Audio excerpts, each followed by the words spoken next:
It doesn't hold up. I would strongly recommend that you read James White's book, the King Is it James me Only or Company.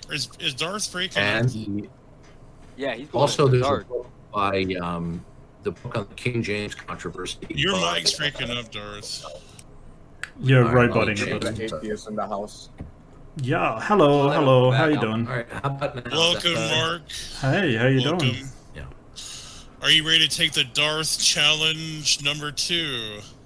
Well, not really. Who's gonna watch I mean- Numi's unboxing tomorrow? Well, Round I number was 2, just yeah. passing by and sort of, I heard that you're a young Yeah. Earth creationist, Darth. I find that kind of surprising. It's a little bit weird to me. So, I guess, like, I heard you talking about radiometric dating, and radiometric dating isn't, 100% accurate. There's degrees of inaccuracy in it, but it's not terrible methodology of dating. So Is you it based upon circular reasoning, Mark? no. So you don't believe in? Okay. You just showed your ignorance right there. Okay, sure. Well, see, the thing is, we Can I know answer that your questions? radiometric isotopes decay at a certain Please rate. don't me and we can we. Whenever sort somebody of- says we, that troubles Well, me. I mean, sort of May I the ask you a scientific question? community that uses radiometric Mark, dating. I'm very well read about radiometric isotope dating. Please don't do what you did last time, like your community college. Darth, you're professor. breaking I don't up again, like to man. disagree You with Yeah, I might you. can't need understand a to word you're refresh. saying. Let me- You might need to refresh your mind. So what I was saying is that sort of we know that radiometric dating we use atomic clocks in the same way. It has a very, very reliable decay rate that we use it for, and depending on which isotope we're using, like carbon-14 or sort of plutonium dating or argon. Sorry, is it argon? Yeah. They go back certain dates, but I don't think it's circular. I don't think that radiometric dating is based upon the age of the Earth. I don't think that's the case, because we use the same methodology or the same idea for atomic clocks, which are extraordinarily accurate. We use them for the most accurate clocks in the world. Okay. That's besides the point. Mark, I'm going to ask you a series of questions. Your Not mic's really. not fixed, Understand Darth. about- It's still broken. It's not really besides the point. It kind of It sounds like is the point. Aurora Borealis. It sounds like the Aurora type of interference you get on a shortwave radio. All right, I'm going to switch to interesting. my earpod mic. Sweet. I wasn't aware. I see the banner down the bottom. I wasn't aware there was actually a Darth challenge kind of thing. I just found it interesting. So is everybody Yeah, man, thanks for coming in. a young Earth creationist here? Just wondering. Okay, I am.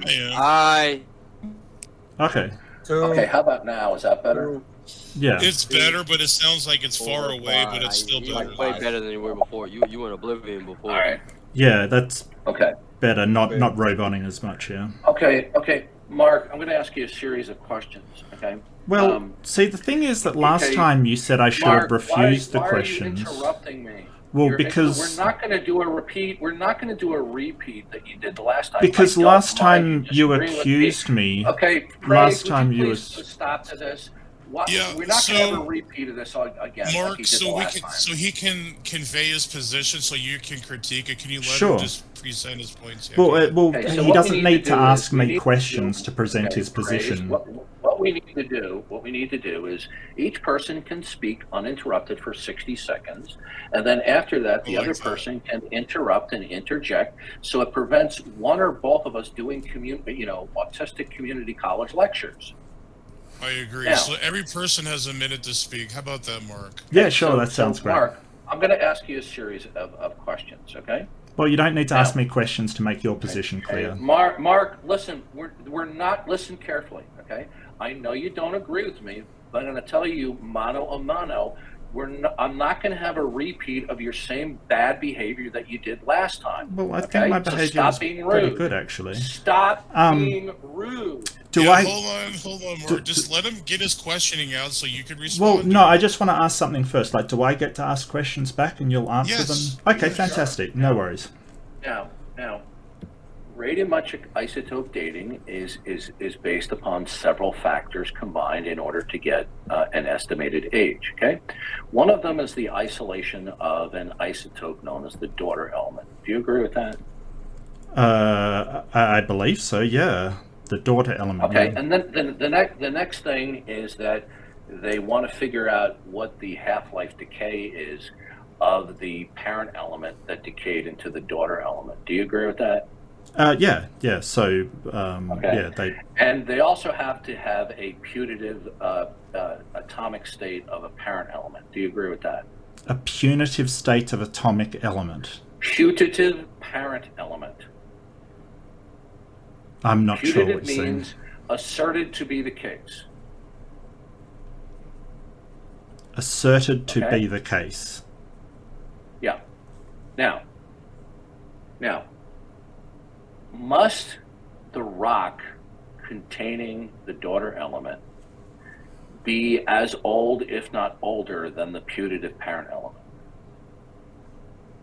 Must the rock be older than the parent element? Can the rock be younger than the parent element? No, I don't believe so. Okay, so you have to start with the assumption that the rock containing the daughter element that allegedly decayed from the parent element Right. over long periods of time, that the rock containing that that it is as old, if not older, than the putative parent element. Do you agree with that? I don't see the point that you're trying to make. So Okay, that's we can a see dodge. the That's a decay dodge. of I elements. I asked you a question, you didn't answer it.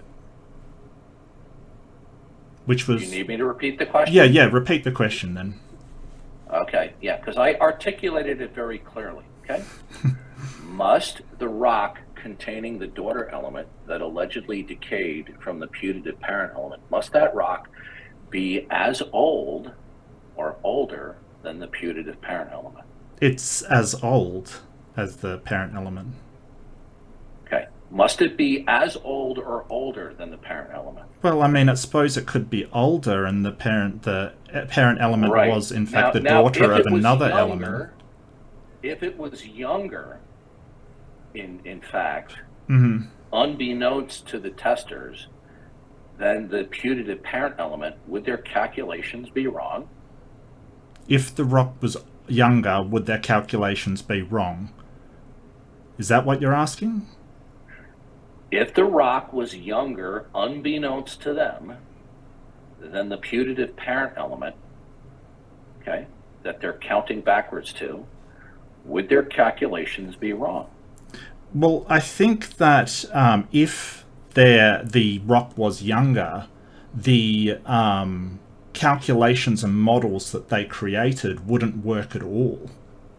That's not an answer to my question. Yes, That it was is. an example. No, it It was is. an example of an example of verbal obfuscation. No, it It was is. a direct. It was okay. It was a direct. Please don't repeat your bad behavior that you did the last There's time. no bad Okay? behavior you here. You just make yourself look silly. Okay. I'm not fooled Wow. by your rhetoric. Okay. All right. Wow. Okay. Wow. The reason why I'm being so straightforward with you is because of your monologuing and boulder dashing the last time I talked with you. Now, if that rock was Is it my created 60 1 seconds month yet? ago, okay, no, I'm asking a series of questions. That's all. Well, If the rock came into existence, I if think the my rock 60 came into seconds will never existence, come. Okay, No, hold on. See, Darth, we'll let him do his line of questioning too, so we can have a that's fair fine. balance. That's Okay. fine. But I Okay. haven't gotten to my point yet. Okay, go ahead, Darth. Well, I mean, it was supposed to be 60 seconds, and he's obviously not going to do that. So I'm really sorry, but that's what we said. Okay, And so is No, that okay, Darth? you were giving 60 seconds when I asked you these questions. but I'm not allowed Now, to do you want- answer them how I If you want. want to ask- Wow. No, you're given 60 seconds uninterrupted. Okay. Now, do you want to ask me any questions? before I Yes, resume yeah, my absolutely. questioning? So how do you explain Sure. the ice core layers in the Antarctica going down 800,000 years? Okay, I don't accept that extrapolation. Okay, I don't accept that the ice layers are laid down yearly. They could have been laid down rapidly. How does that work? Way, the question. How does that work? The question. I'll explain it to you in a second. Okay. The question can be answered by a parallel explanation. You're obfuscating. Okay. You're obfuscating. It's a very simple question. Just explain how it works. We're not going to continue praise. I am not going to put up with this. If you don't stop. Just explain how it works. How are the layers laid down then? Are you going to monitor? Are you going to moderate? Yes, I'm jumping in, Dar. So can enough of the insults and the ad hominems. Can we just continue with the conversation? What we are dealing with are various layers, one on top of each other, much like the layers that we find in the Grand Canyon. The problem is you are approaching the age of these ice layers, or for that matter, the sedimentary layers like in the Grand Canyon, through an ideological retrospective called Uniformitarianism. Now, do you know what Uniformitarianism is? So how do the layers get put down if not for annual I just asked you ice? a direct question, sir. Yeah, I thought I was going to get some time to ask some questions as well. Okay. Because my question, you didn't answer my question. My question was, how do you explain that? And you didn't explain it. You just said uniformitarianism. These layers. So how will they get there? You know, there's only so much of this I'm going to put up with, Praise. Yeah. Well, you didn't answer the question. I mean, when I say how did those layers get there? We're going to go to time responses. You know what? You told me you were autistic. Sure. You definitely proved it now. Oh, thanks. Well, here's what I suggest. We go into time responses. We both just get a minute straight up. You can voice your. My explanation is that various layers, whether it's ice cores or sedimentary layers, from a biblical paradigm, is that these layers were laid down rapidly over a short period of time, rather than the extrapolation that these layers, including the ice layers and the sedimentary layers in the Grand Canyon, happened over a long period of time. The reason why they interpret these layers as being representative of many years is because they are filtering it through an ideological grid known as uniformitarianism. Now, Mark, do you know what uniformitarianism is? Yes, I do. In geology? So what is it? Uniformitarianism basically says that all of the processes in geological formation are basically the same no matter where they are in the world. But what I don't understand is if all these layers were laid down in all of these things were laid down all at once. Okay. No, that's not uniformitarianism. That is not uniformitarianism. No, okay, yeah. Please do not help him out. Praise. Okay. Now, can you tell me within a geological retrodiction? Well, let's look it up, shall we? I mean, if I'm wrong, I'd like to know. Listen. Look. I'm going to ask you to remove him if he doesn't stop with this. Okay. Well, I mean, This is a tactic that he pulls all the time. Now, Mark, can you tell me, prior to uniformitarianism, what was the technical term that geologists use? Well, it's funny. I've just looked it up. The uniformitarianism says the Earth has always changed. No, excuse me, sir. I just looked it up. You told me I was wrong. I'm not gonna keep on doing this. No, you told me to. You told me I was. Well, you told me I was wrong, so I looked it up. He's not prevaricating. You're the one who's prevaricating. He asked you to explain how this happens, and you never did that. You ran away when you were asked. You were asked to explain. You were asked to explain how something happened, and you ran away. It is orthonologist is realistic nihilist. Get rid of him. Well, I think he's got a point, but you asked me. No, Darth, settle. You asked me. You asked me what uniformitarianism was. I gave And you my gave an incorrect understanding. answer. Right. So I That was looked it up. incorrect. So let's get on the same page with our definitions Okay, to now I start asked with. you a follow-up So question. uniformitarianism, also known as the doctrine of I asked you a uniformity, or the follow-up uniformitarian question. principle, is the assumption that the all same he's doing natural is he's laws reading. and processes that What he's operate doing- in our present-day scientific reading from an article observations from have just always over-talking operated in each the other. universe in the Hold past on, and the guys. present. I'm going to He's mute doing it people here. again, Praise. I mean, I Well, no, looked All it you're up. simply doing, Mark, We is need you're to do reading time from an internet responses, page. Darth. Hey, Mark, Yeah. Hold on, I'm going to pull it up. can you stop reading material and speak to me and converse with me rather than reading stuff off the internet? Well, the definition appears to be similar to Mark, what I can you said. stop reading stuff off the internet and converse with me, Yeah, please? the definition appears to do be you, similar do you than what I commit to doing said. that, Mark? Well, when somebody Mark, says do you- I'm wrong, I look it up. Yeah, Darth, I do that when someone says I'm Mark, wrong. Okay, I didn't tell you not to look it up. You are Okay. reading and you are wasting your time and you're dodging and delaying. Now, Mark, what is the geological term that has supplanted uniformitarianism in geology today? I don't know. I don't think it has. Okay, so been. you don't know a critical term in modern geology. Well, what's that term? Enlighten Now, me. prior to uniformitarianism, what was the retrodictive term in geological nomenclature that they used before they changed to uniformitarianism? What was the term, Mark? Gradualism?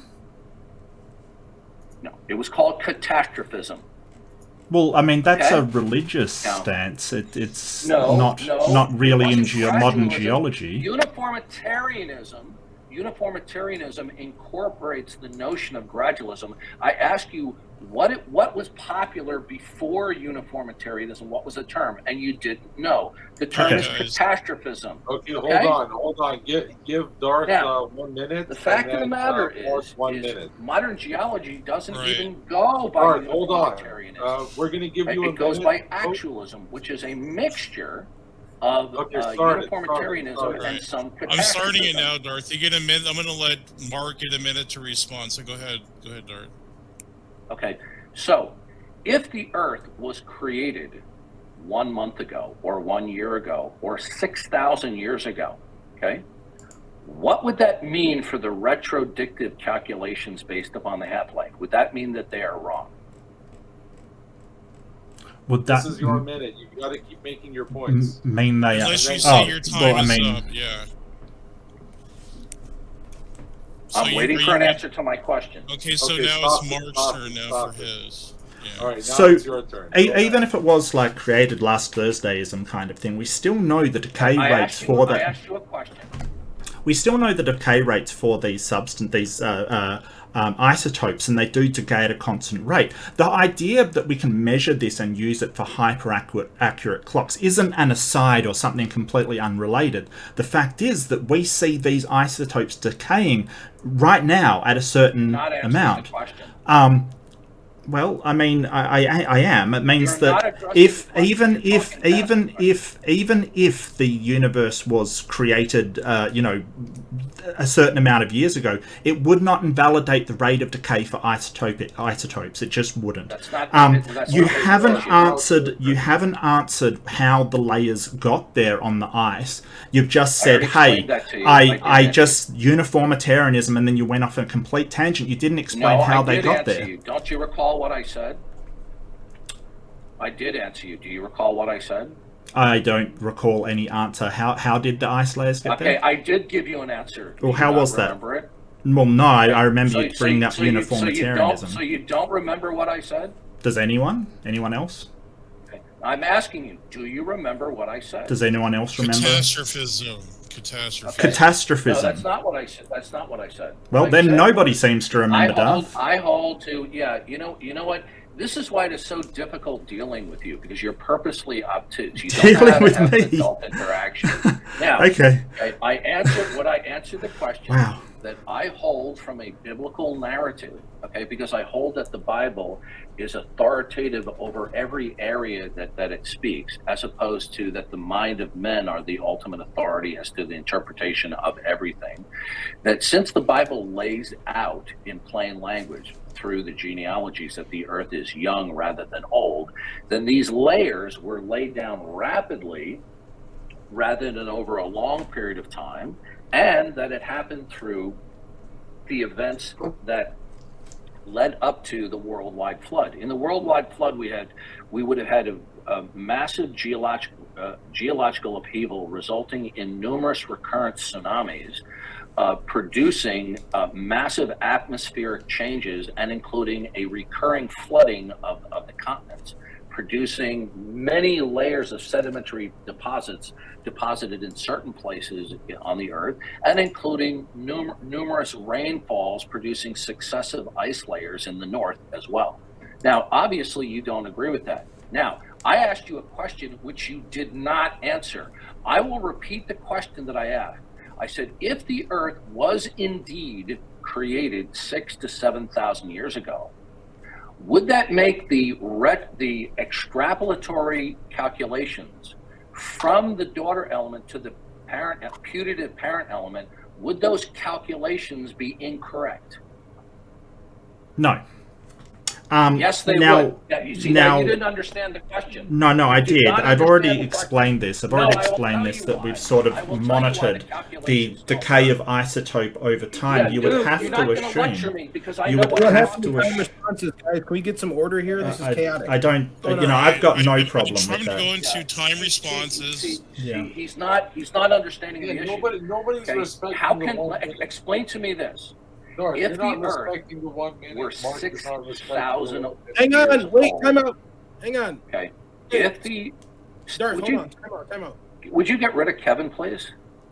What? No, I think, we're trying to get some. I think Kevin's trying to sort of get a bit of. Okay, Mark, I'm going to simplify this for you by asking you a simple question. Yeah, so Darth, I don't feel like I want to listen to you because you're really not sort of talking with me, you're talking at me. See, this is what happened the last time I dealt with you. Okay? Yeah, I agree. Now, Mark, look, if somebody found, let's say hypothetically, this is just an illustration. Right.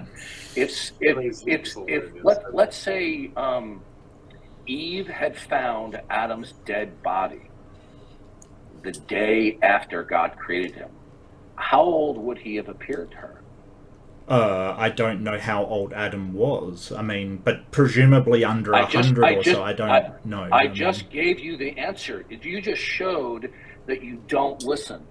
Do you know what I just said to you? You said if Eve had found Adam's body the day after he created him, how old would he appear? Yeah. Have I got that right? Yeah. How old would you know? I don't know. Is he an adult? Is he a baby? I don't know. She couldn't tell. She wouldn't be able to tell because there was no metric for her to apply. Right, but is she doing radiometric dating? Okay. No, you're not understanding. Okay, what I'm trying to point out to you is this. Okay, listen. In radiometric isotope dating, I can grant you that the decay rate of elements is constant. Okay, but here's the problem. Yep. Do you know what the precise atomic state of any of the parent elements were when they allegedly started and eventually decayed into the daughter element? Do you know what the precise atomic state was? There is a margin of error, yes. Not exactly. No, I will grant that. Not exactly. There is a margin of error, yes. No, that's a dodge, what you just said. That's not a dodge. Yeah. Are they able to... Is a precise atomic state of the parent element and a conjecture or an extrapolation? The precise state is a estimation, yes. Precise. No, you would need a time machine to do that, Mark. Okay. Well, it still doesn't explain how 800,000 layers get down to my on. Point, Mark? No, Have you conceded no. to my point? As I said, Okay, we Mark, know the decay rate of these substances. No, Mark, I granted Yeah. you that the decay rate is constant. Okay? Right. So you don't need So to what's be the bringing problem? it up. Now, Mark, are rocks porous? So, do we know how much time has passed from the Mark, amount did I of just daughter ask you a element? question? Yeah, I See, can't this is seem what to it ask does. any of my own. Okay. That's the No, problem. Okay, you're free to ask me questions, but I'm asking. you a Yeah, question. I'm Are rocks certainly porous? trying. They are Are rocks porous. porous, Well, Mark? depending on the And rocks. are rocks subject to groundwater contamination? Well, depending on the rock. I mean, some rocks are Yeah, non-porous, like clays Right. and things like that. What? No. All rocks are subject, unless they're allegedly deep in the Earth's crust, are subject to groundwater contamination.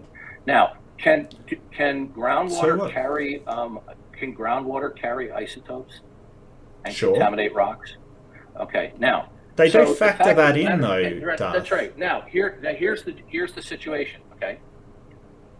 So, If the Earth was 6,000 years old, would counting backwards and claiming that the starting isotope was 20, 30, 50, 100, a million years old, when it only came into existence 6,000 years ago, would those calculations and the conclusion that the parental element was hundreds of thousands or millions of years old, would the conclusions be incorrect no. if the Earth was created 6,000 years ago? No.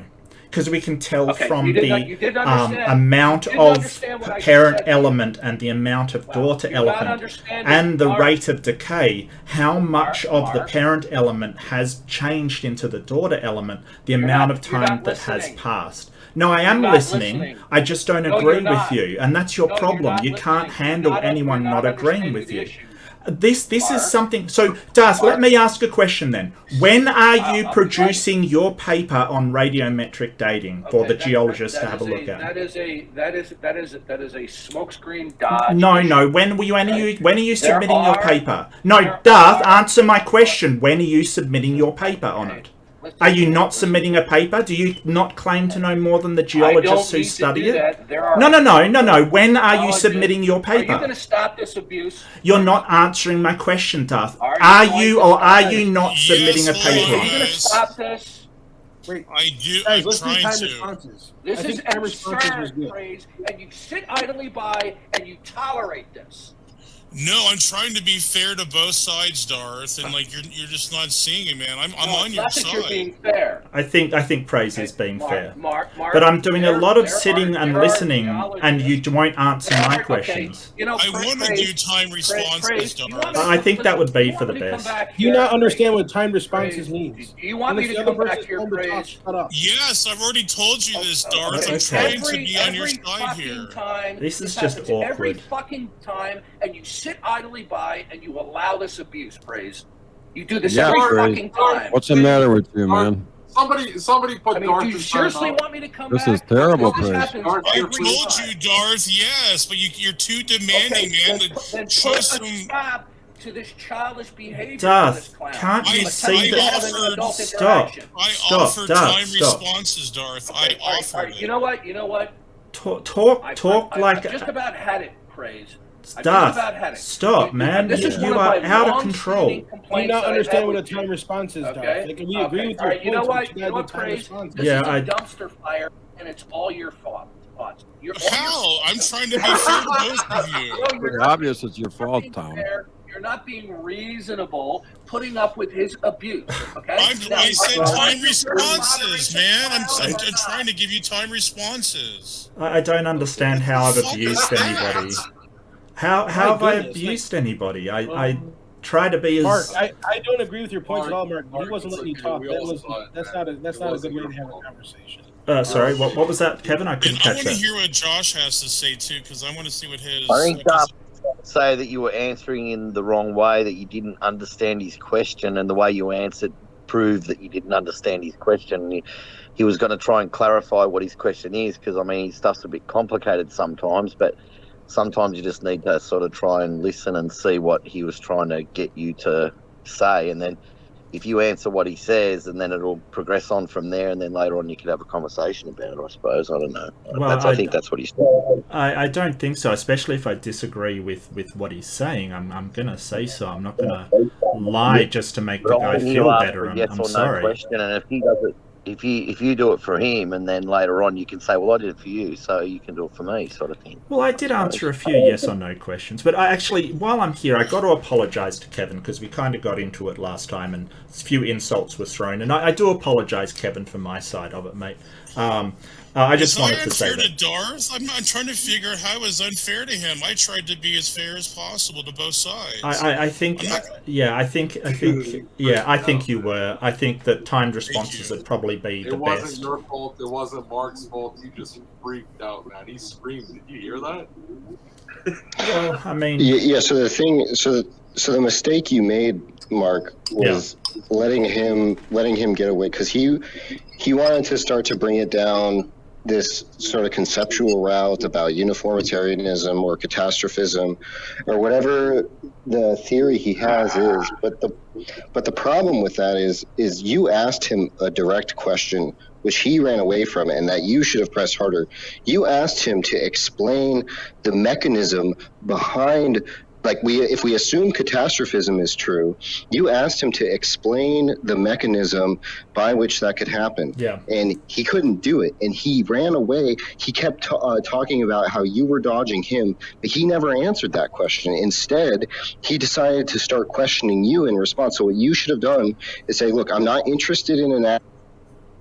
Well, in fairness, he did mention tsunamis at one point, but I would have some questions about that. Like, I mean, if you're talking about 800,000 layers in Antarctica, you're talking about, minus the 794,000 tsunamis all in the space of the flood over a year.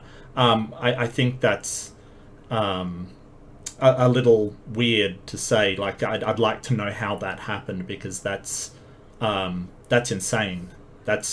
Here was the main issue, is that the moderator wanted to do timed responses. So even if Darth disagreed with what you were saying, or he's accusing you of dodging the question, he should have held his tongue till it was his turn to talk, and then he could have called you out on it. That's not how time responses work. You shut your stupid mouth until the other person is done talking, then you speak for your minute or two or whatever the time is. If your opponent said something that you disagree with, or you think he dodged your question, bring it up when it's your turn to talk. What part of time responses do you not understand, Darth? And we were doing that. The way you were acting like an abusive scumbag, and I say that from one Christian to another. You need to repent.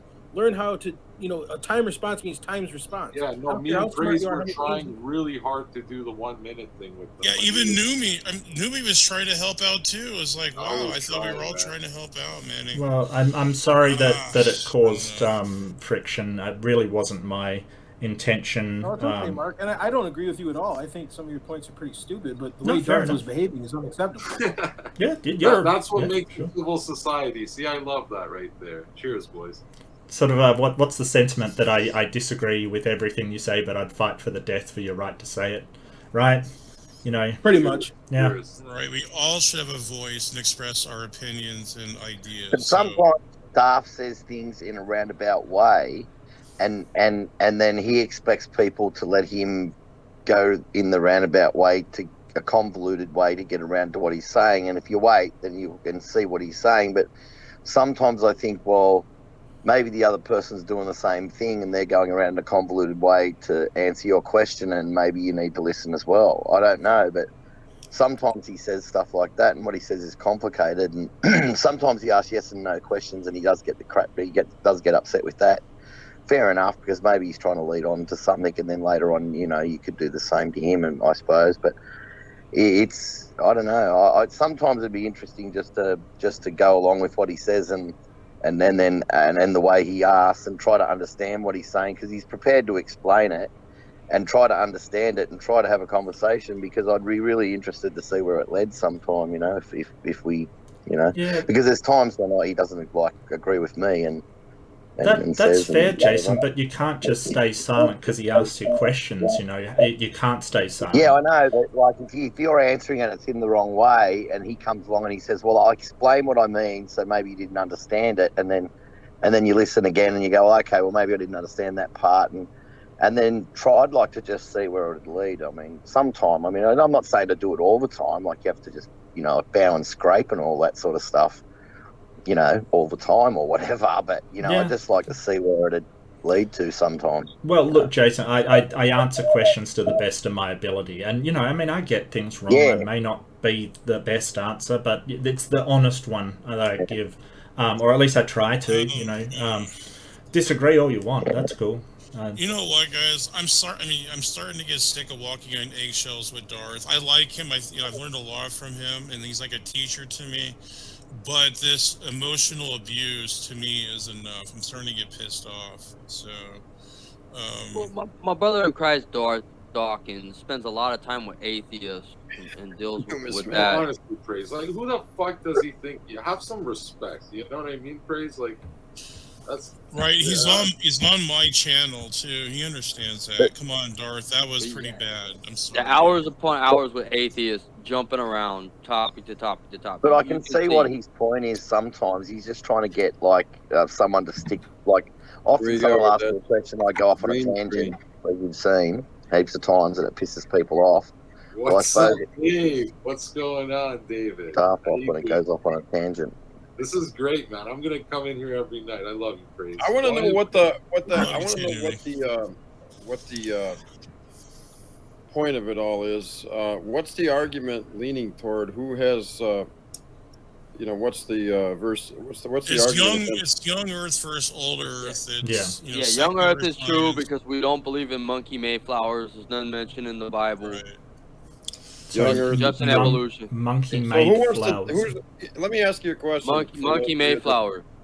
What's Monkey Mayflower. The monkey Mayflower, right? How the monkeys got to America? They got to America on the Mayflower. Right? Yeah, we don't buy evolution, so I think the atheists understand that. Right. They surf to America. The monkeys. Darth, you guys gotta get Darth right. He talks to atheists. He plays with the atheists on their playing field, and you can see how he gets into atheism, and he starts arguing with the atheists like atheists, and he gets. It's the same way, right? He's dealing with atheists. He better not hold a grudge against me, man, because I went on my way to try to, be on his side and help him out. So. No, it's all your fault, Praise. It's all your fault. Right, but I know, man. I still love you, Darth. Who's young Earth here? I'm young Earth. I am. What does that mean? Too. I do not. I cannot read I don't know how Darth can read his Bible with verses completely missing. Right? That's his deal with it. But I can't read my Bible and reconcile how the Earth can go through all these states, like these little germs becoming like humans. It doesn't have any of that in there. I'm just missing that part. Is Darth young Earth or old Earth? Young. Yeah. He reads, at least he reads the part of his Bible that's there. So is it wrong to think that in the beginning God created the heaven and the earth, and there may be 400 billion years until day one? Yes, because that takes Genesis chapter 5 and makes it like a fucking Picasso painting. So, with any example between let me ask you this question, people find 315, in or science. what's your name? 315? 316. Well, you can call me Taylor. Okay, Taylor. My keyboard don't work on my computer. So when it says in the evening and the morning were the first day, how long was that? A day. How long is a day? A day is 24 hours. No, it's not. It's 12 hours.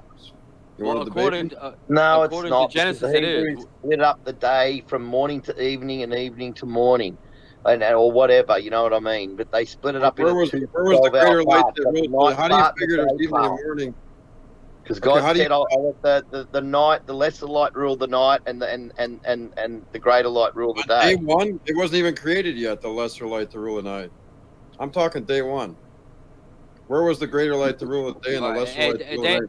Day 1 through 3, a million years ago. What about God? I mean, God. All right, everybody's talking over each other. I can't hear you. Sorry. Well, what about God? God can be light or is light. I mean, it's like people always go on about how did he do this and how did he do that. I mean, Noah could have built the ark out of paper mache, and God could have made it float. I'm not going on about anything. I'm asking one question. And the evening and the morning were the first day. How long is that? The first day is 24 hours. How do you figure that? I figure that because I believe that it was created in 6 days, and on the 7th day rested. How long was the 7th day? The 7th day was 24 hours. Never says the evening and the morning were the 7th day, does it? Yeah, it doesn't really matter. I mean, it still doesn't help your case. Why not? Because, Why doesn't that matter? You just make up an opinion? But it doesn't help your case because you're trying to put millions of years into 12 hours. Wait a minute! No! I didn't put millions of years in anything. Where do you say I put millions of years? I'm asking you one question. Yeah. And the evening I didn't put millions of years anywhere. And I said one day. I said the first day's 12 hours. You haven't told him what your position is, so he's assuming you're arguing for. I'm a YC. What are you talking about? My position? I'm asking a question that's very simple. I'm not asking anything else, but at the first day where it says in the evening and the morning were the first day. Is it? Let me make this clear one more time. Hang on, let me plug my headphones in. All right, let's listen very carefully to what I'm saying. Dave, do you believe in old Earth or young Earth? I don't give a shit if the Earth's old or young. This is not the question. Then why are you asking the questions? Because you're stupid and you're not listening. Now listen to me carefully. Well, if you're not willing to The phrase, you're not even listening. And the evening and the morning were the first day. How long is the first? How clear can I get? Yeah, you're so stupid. You're not clean the shit out of your ears. What's your And the evening and the morning were the first day. How long is the first day? He said 24 hours. It's 12 hours. You're wrong. So 24 hours. 12 hours. Evening and the morning were the first day. That's what it says. Tell us about Bevo, Dave.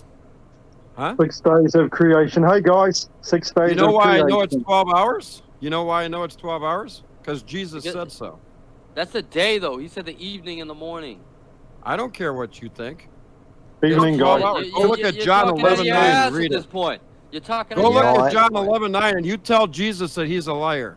But that's the day. He said the evening and the morning. You still haven't clicked. Was the first day, and a day is 24 hours. Sorry. Why does it 24 matter? hours. A day is 24 hours. King James only, and you don't even know what I'm talking about? Really? I know what you're talking about, but you still haven't. The shit hasn't sustained. Can someone? The evening and the morning, not one day. I'm finished. I'm talking to people that go. Why does it matter? Hey guys, just from an outsider's way, why does it matter if it's 12 or 24 hours? Why does it? Well, that's scary. Why does it matter? Matter about? Well, it's actually a day. It's actually a day. Okay. It's 6 days of creation. It's that simple. The reason why it matters is because if it is the truth that it's 24 literal hours, that is the truth of the Bible. Us as Christians are to follow the truth. If for some reason it's not, we want to know the truth. So we're looking at what you don't believe Jesus. Go read John 11:9. That's my point. No, I don't believe it. It says a day is 12 hours. It doesn't say, it says in the Bible, in Genesis, the evening and the morning. No, I haven't said anything about what my position is. What I'm saying is but the evening and the morning, the day was split into 2 parts, and the evening was the night and the morning was the day, the 12-hour part. So you had the night, the 12-hour part, and then you had because it was split into 2 parts, because it said God said the lesser light to rule the night and the greater light to rule the day, right? Or other way around, whatever. I'm talking about, and when he says the evening, he said the evening is and the morning is the first day. So the evening would be the night, and the morning would be the 12-hour part in the day. The evening would be the 12-hour part at night, and the morning would be the 12-hour part in the day. How ignorant so that's what I would say it would be, and because I know that they split it into 2 parts. I know they did. There was the night part with the lesser light, and the day part with the greater light. So that's what I would say. You keep telling me the greater light to rule the day is in day 1. Have you read? Can you read? Yeah, but I'm just saying that God said the evening and the morning, and then that was. I know that they used it. The Hebrew, in the Hebrew, it was split into 2 days. into 2 parts. Sorry, one day was split into 2 parts, 12-hour parts, night and day.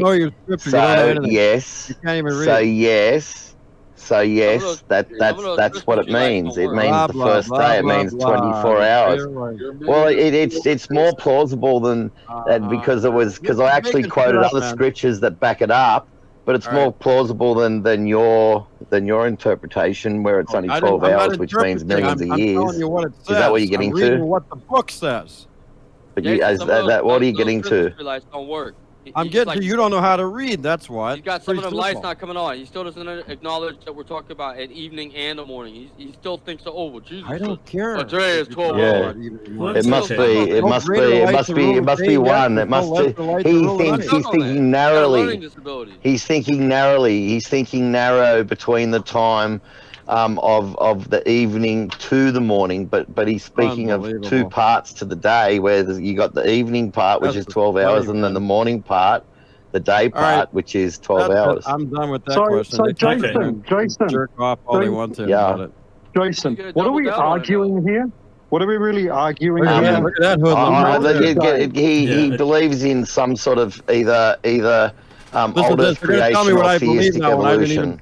I'm just thinking. You're gonna straw man me, aren't you, buddy? Okay, yeah, no, get the straw. I'm guessing. That's not straw manning when you say you're guessing. Yeah, you are. Guessing. Full of shit. Don't tell me but that. I'm guessing. Well, is everybody here like biblical literalists? I'm not straw manning you and saying you are. I think you're either one, but it's only a guess. You might be. I don't know, some other weird thing. I don't know. You know, seriously, straw man. I mean, come on. We're talking about 6 days of creation here, right? That's what we're talking about. No, Jace, we're not talking about. Yeah, and the news unit is according to the news unit, it's like 3.5 because the days only 12 You people don't even know what I'm asking. You can't even listen. You're all yakking. Like 3 days of creation. Somebody just come in anyway. Can we start over? And you want me to repeat my question, Jace? So you know repeat your question, Dave. Dave, repeat your question. Yeah. Okay, here's my simple question. It has to do with day number 1. Do you understand what day number 1 is, ladies and gentlemen? Yes or no? Where it says in the evening and the morning were the first day. And all I asked was, how long? Look at you. You just can't shut up, can you?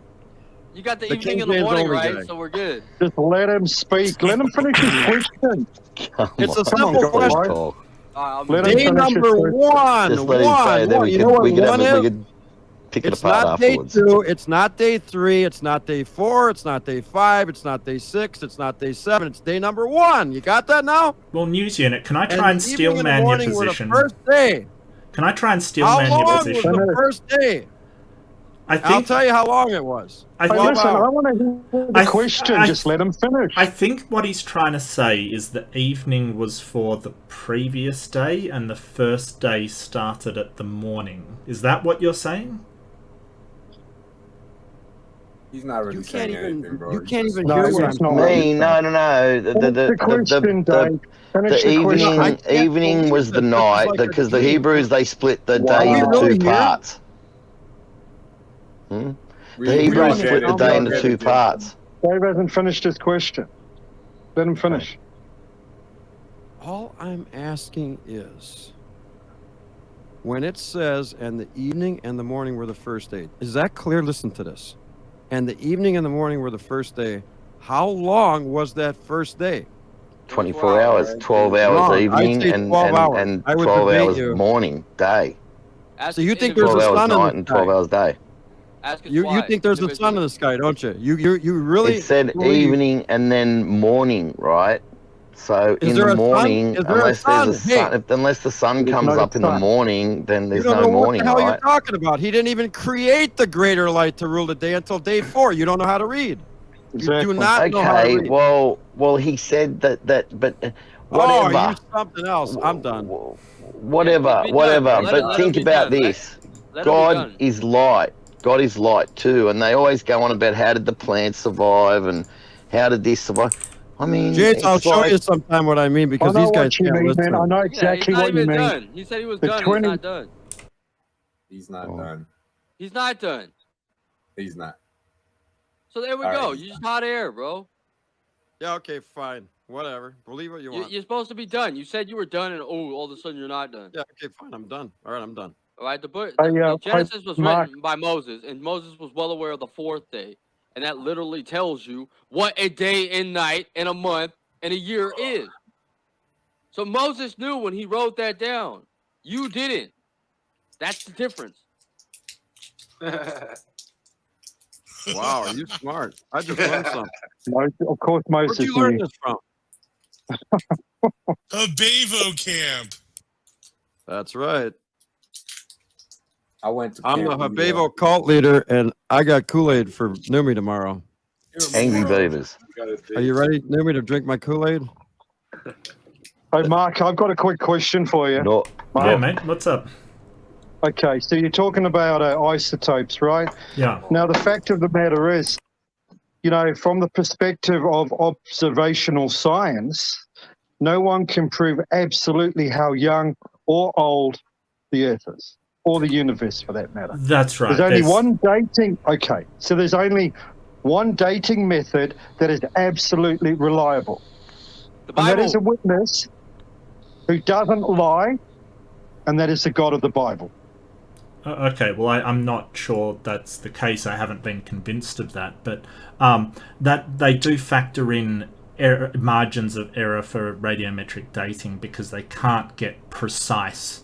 But the inaccuracies are usually, you know, in the single-digit percentages, sort of things. Hey, can I just tell you about did you know there's been a study that's been repeated, a scientific experiment's been repeated 5,000 times, and each time they repeat it, they got the same results. And what happened is they put this large amount of electricity into this small amount of like microscopic amount of copper, and when this thing exploded, they got all the elements of the periodic table, right? All the elements of the periodic table, and even some that weren't even there, but the ones that weren't there died away within minutes and stuff. And what happened is that the elements that like lead and uranium and lead, they decayed down within like minutes or days to the same ratios that you find on Earth, and it's a thing called cold packing. So there's almost no heat that comes from it. I mean, they did this experiment all over the world in different labs, and they've done it 5,000 times. Okay. So they've proven right here on Earth that they can make all the elements of the periodic table, get them go down to the same ratios that they find them on Earth today. And the way that they do it doesn't create very much heat at all, almost no heat. Okay, do you have a link to that? I'll send it to you. Yeah, please do. Okay, so Mark, you know, just to sort of answer you, you know, there's literally hundreds of dating methods that are used to attempt to estimate the age of the Earth. Now, if you look into it, the vast majority of them do point to a much younger Earth than the 4.5 billion years that most secular scientists profess. Yeah, I'm afraid they don't. If you're talking about something like carbon-14, it only goes out to sort of 50,000 hundreds of dating methods, Mark. There's hundreds. Yeah. Oh, well, there's a few of them. Yeah, I wouldn't say hundreds, but definitely, you know. Oh, there is. There is hundreds. Okay, well, I mean, I'm aware of carbon-14, argon, plutonium, something, I can't remember the name of it, the thorium. Which ones are you talking about here? I just think sometime we should probably do a debate on, if you want, on the different dating methods and how many of them actually point to a much younger Earth than what you profess. What age do you profess, Mark? The Earth, well, let's say the universe to be, or even the Earth. The universe is 4-point-something billion. 4.5 billion. That's what's claimed. Yeah. I mean, I've got a, you know, I mean, I can certainly, if you don't want to debate me, I can put you in the contact with a geologist to sort of debate you if you want. I know him quite well. Well, actually, but the problem... I've listened to you, so, you know, I'd feel comfortable debating you on that. Yeah, no worries. You know, we know for a geologist that worked for like oil companies and that in looking for oil and and he has to know his rocks pretty well and his layers pretty well to go through. Look at that stuff. And the thing about radiometric dating, that are Christian, there are young Earth geologists as well, not just old Earth geologists. So he's a young Earth geologist as well, and he worked for oil companies and for a long time. Well, the problem with radiometric dating is it only goes out a certain amount of years, basically. So once the decay is complete within the sample, like, for instance, carbon-14 only goes out to 50,000 years or so. So you're not going to be able to accurately measure the Earth with something like that. Well, the time we've got to look at time dilation as well. If you believe in the ark, and if you believe in the flood, and the time dilation as well. What time dilation? Well, with the isotope times dating. I don't think they factor in any time dilation. Don't they? No, I mean, I'm not even sure what you're talking about. Like, what time dilation? Well, you use half-life, right, as a time of the isotopes, right? Yeah. Half-life. So what I'm saying is, you're doing it from this present point in time. Yeah. So we don't know what those isotopes were, 5,000 years ago. Well, we kind of assume they all decay at the same rate, mostly because they're extraordinarily reliable. So it's assumption. Mark, yeah. What are the ratios of lead to uranium on Earth today? Do you know? I don't know. Enlighten me. Oh, okay. Maybe you should look that one up. This is why I go back to my general claim that observational science is, from that perspective, no one can prove absolutely how young or old the Earth actually is. Well, the universe, science isn't really interested in absolute proofs. It kind of deals with models that are the most viable, and because of the rate of decay is so constant today, we kind of assume the rate of decay was the same, sort of thousands of years ago, because it doesn't change. It's fairly reliable. Well, that's an assumption. Let's just say hypothetically there wasn't enough lead on Earth, right, to make up, like, there's way more uranium and very little lead. Let's just say hypothetically, if that was the case, would that sort of hurt your not really. Long ages? No. Why? Because uranium is very heavy.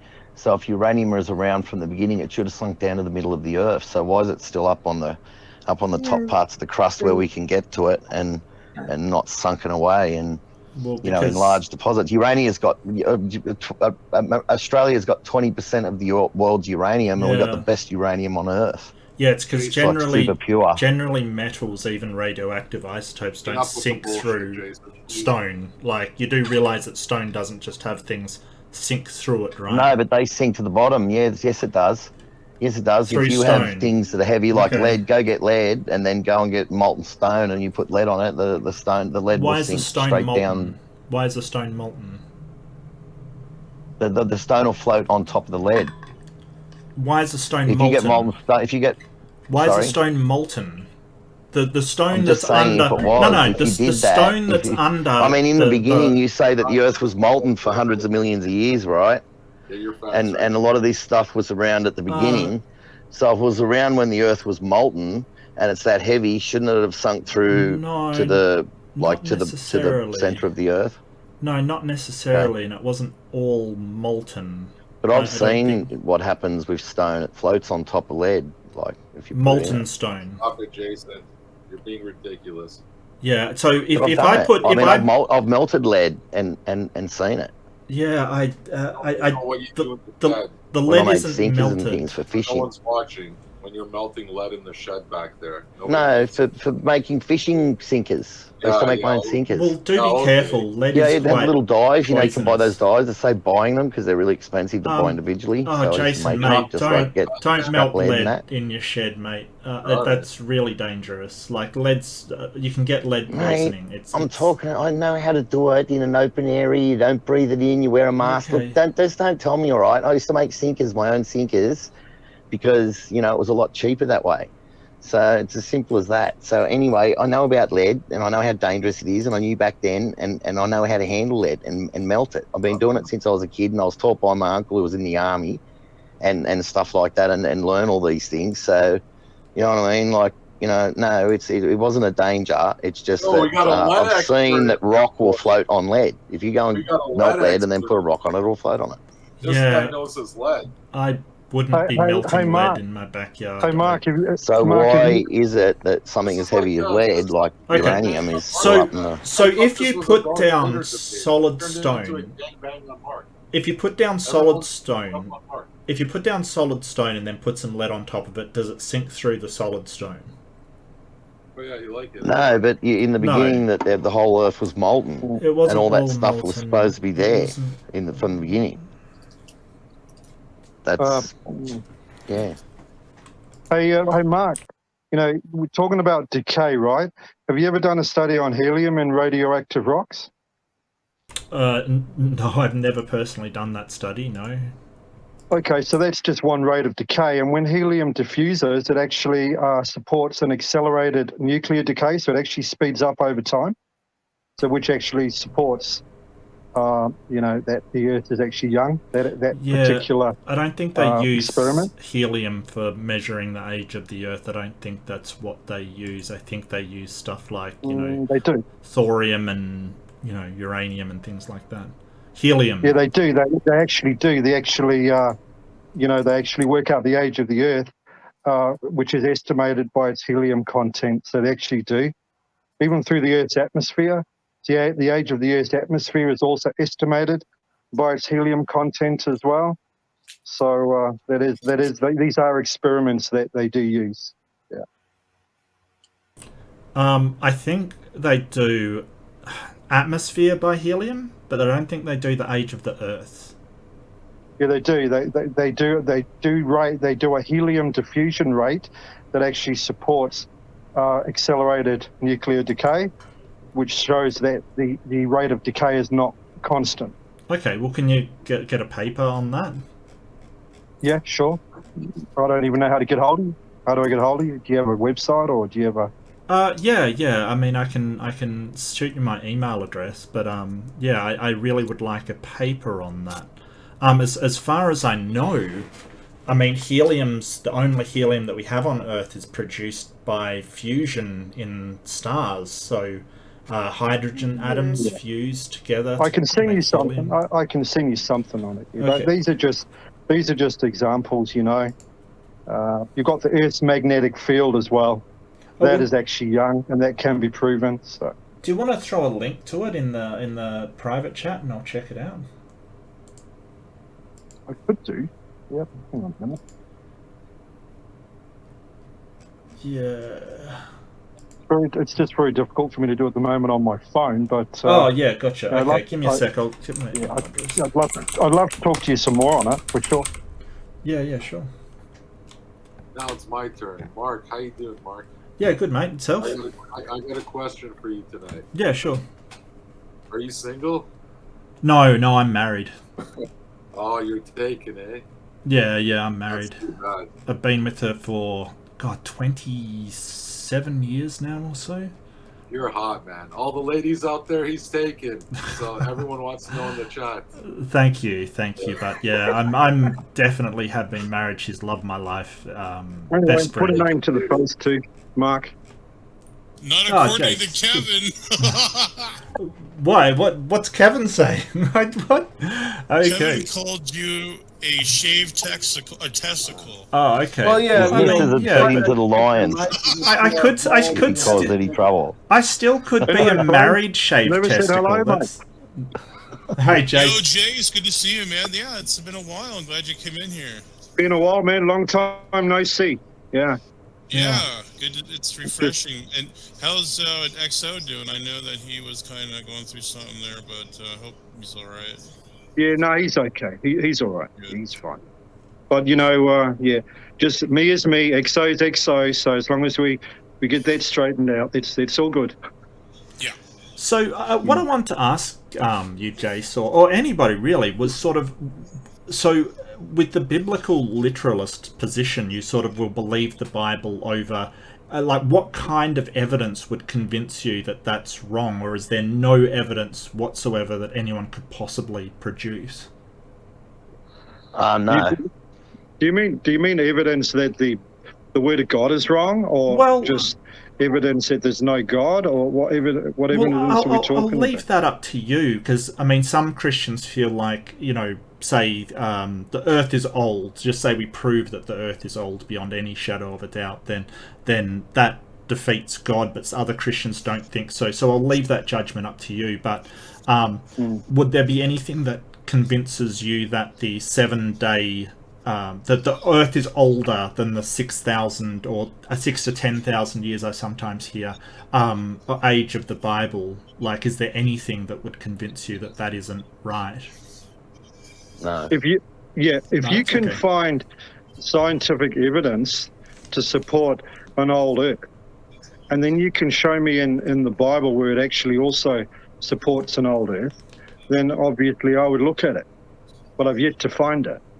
Right. Oh yeah, I'd look at it. I'd look at it, whatever you give me, and not like the evolutionists say, oh, I'll look at it and then don't look at it and then say that it's just garbage without even reading it. I'd look at it and I would look at it from an unbiased point of view as well. But the Bible would have to support it. No, I'd look at it with a biased point of view, but I'd still look at it. The information that you present, like if you can show me in the Bible and Scripture where it actually supports a scientific fact of an old Earth, then I would look at it. Yeah. So what if the Bible's in conflict with scientific fact? Would you take the Bible under any circumstance over that scientific fact kind of thing? Well, I've seen numerous scientific facts. Okay. I have seen numerous scientific facts that actually support what the Bible actually says as well. Okay. On certain matters. Yeah. Yeah. Okay. But I'm open to it, for sure. No, that's interesting. No, I just wanted to ask that. That's cool. Not a problem. So I'm an idealist. I don't even think it's possible for something to really be old because, the observer, if the observer is fundamental, I just don't think there is such thing as time anyway. I think that's just a construct of mind. So for me, it's almost impossible for something to be old. But it's just me though. I'm an idealist. But would you? So when you say like old, do you mean like are you talking millions of years, or are you talking like in the past? Because obviously you believe that some time has passed. The biblical account had time passing kind of thing. Obviously you still believe that some time exists, right? Well, I don't believe time is objective. I just think it's something that our minds try to explain. Like we try to give it we explain something as time, the phenomenon. So, but it's actually the phenomenon itself is not actually real. It's just something we explain of a phenomenon. But if our minds are fundamental, then really there is no such thing as past, present, or future. It's just, It's a time. Yeah. Yeah, Mark, I'd really be interested if you actually looked into carbon-14 dating as well, because it actually does. I mean, carbon-14 dating is about measured from thousands, not billions. And if you look, but the thing also about carbon-14, I just want to say that backs you up. Not a lot of people know this. At any one time, there's only about a kilogram or 2-point-something pounds of carbon-14 on the entire planet at any one time. That's why when they say contamination, I don't think works, because I don't think there's enough coming down to contaminate things even over a long period of time, because they'd need to eat plants which take on carbon-14, and something would be needed consuming tons or lots and lots of food during their life and building it up in their body and concentrating it. You know what I mean? Because there's such a small amount at any one time on Earth. So carbon-14, I think that backs carbon-14 as being more reliable and not from contamination. Yeah, because, carbon-14 is measurable also in fossilized organic material as well. Sure. And which also confirms a young Earth creation flood model, anyway. Yeah. Well, so have a look at it.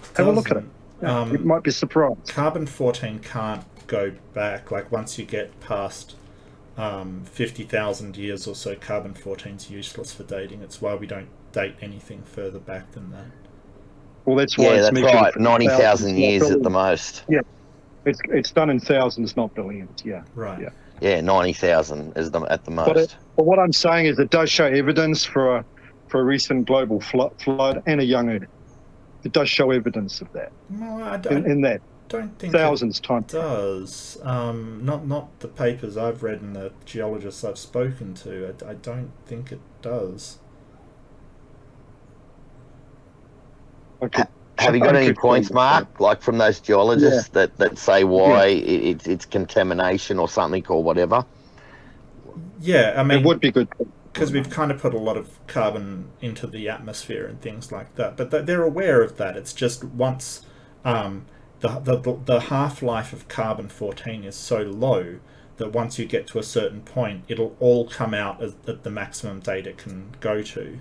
So of course it's going to come out to thousands of years, because that's the limit of the sort of how much you can use it to date things. It's why they don't use carbon-14 for dating things beyond a certain time. I understand. No, because it dies off, mate. It's undetectable after 90,000 years. 90,000 years, it's undetectable. Drink. I understand, but it does show evidence of a global flood and a young Earth. What evidence does it show of a global flood? He's got a special bottle he wants to show you guys. Tom. Go ahead, you guys keep talking. Don't get distracted. This is me and Tom goofing around. Show your bottle. Show it. You froze. Oh. Is that the King James vintage? Is that what that is? KJV Light. KJV Light. I love it, Dave. Cheers. Cheers. I love it. It's a special night tonight, boys. I'm gonna go give me a KJV light myself. Good hey, stuff, Praise, man. I see you met one of my good friends, Taylor. Oh, you mean 316, right? Yep, 316, a.k.a. Toxic Taylor. I've known him for years. Yeah, man, he's cool as hell. Thanks for, it's good to meet you, man. Welcome to the community here. I hope you come around more often. He used to know me. I got a dip. I want to apologize. I'm sorry for dressing up like a woman and masquerading, but it had to be done. It was something that was you. What was that all about? It was something that had to be done. For what? I didn't expect it to go on that long and have my balls fall asleep and stuff, but it did. You like to dress up as a woman sometimes? No, but I expected to get booted within minutes, and I ended up being there for a whole hour. Are you? There's something off. I can't point the finger, but there's definitely something off with you. He is. If I had to describe him from knowing him and being a good friend of his for a long time, he's very Andy Kaufman-ish. He likes to do very creative, very outlandish things. I think if you give him a chance, you'll like him. I did a debate with the news unit on KJV only on Smokey Saint's channel, and he just went off on a tangent about Paul Ruckman, and you remember that? Ruckman, yeah. Paul Ruckman. He was going, the Ruckmanites came and abused me with their King James. They told me I had to read the King James. Who's Paul Ruckman? The Ruckmanites? Isn't he? No, who's Paul Ruckman? That was the whole debate. That was his whole argument, is that the Ruckmanites were abusive towards him. So Taylor, do you just like the shock value kind of thing? You don't, hey, you don't remember? There was never a debate. You don't remember me meeting me on Smokey Saint's channel? We never had a debate, though. No shit, we didn't have a debate. It was just you whining about Ruckmanites. Well, what about him? That your whole argument at KJV was that the Ruckmanites came and told you that dispensationalism only worked with the KJV. So wait a minute now. Let me get this straight. I think you need to lay off the KJV light there, because you don't remember this shit. I remember that. I remember that. I had Smokey Saint message me say, you want to do a Great KJV only debate with That's a thrilling. And I get in this debate, and all it is you and your bad experience with the dispensation. Awesome. I'm gonna make a meme out. I'm sure I'm gonna meme that. Yeah. Oh yeah. Hey, Dave, is that tea? Is that tea, Dave? This is Is that really tea? That's tea, right? AJV light. It's cordial. And with water. Yeah, with water. It's just coloured wine bottle. Coloured wine bottle. Praise, don't let him drink too much because he'll stand up at his computer and get your video taken down. Shouldn't it be AKJV light? That's well, at least there's less Bible verses to remember in one of them non-KJVs because I got fucking 30 missing. I'm gonna start drinking like Wild Heart.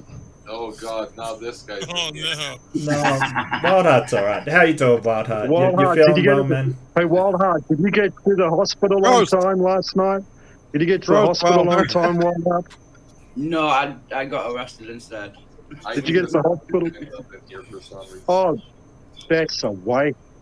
I mean, if you can't go to the hospital, get arrested instead. Yeah, sounds good.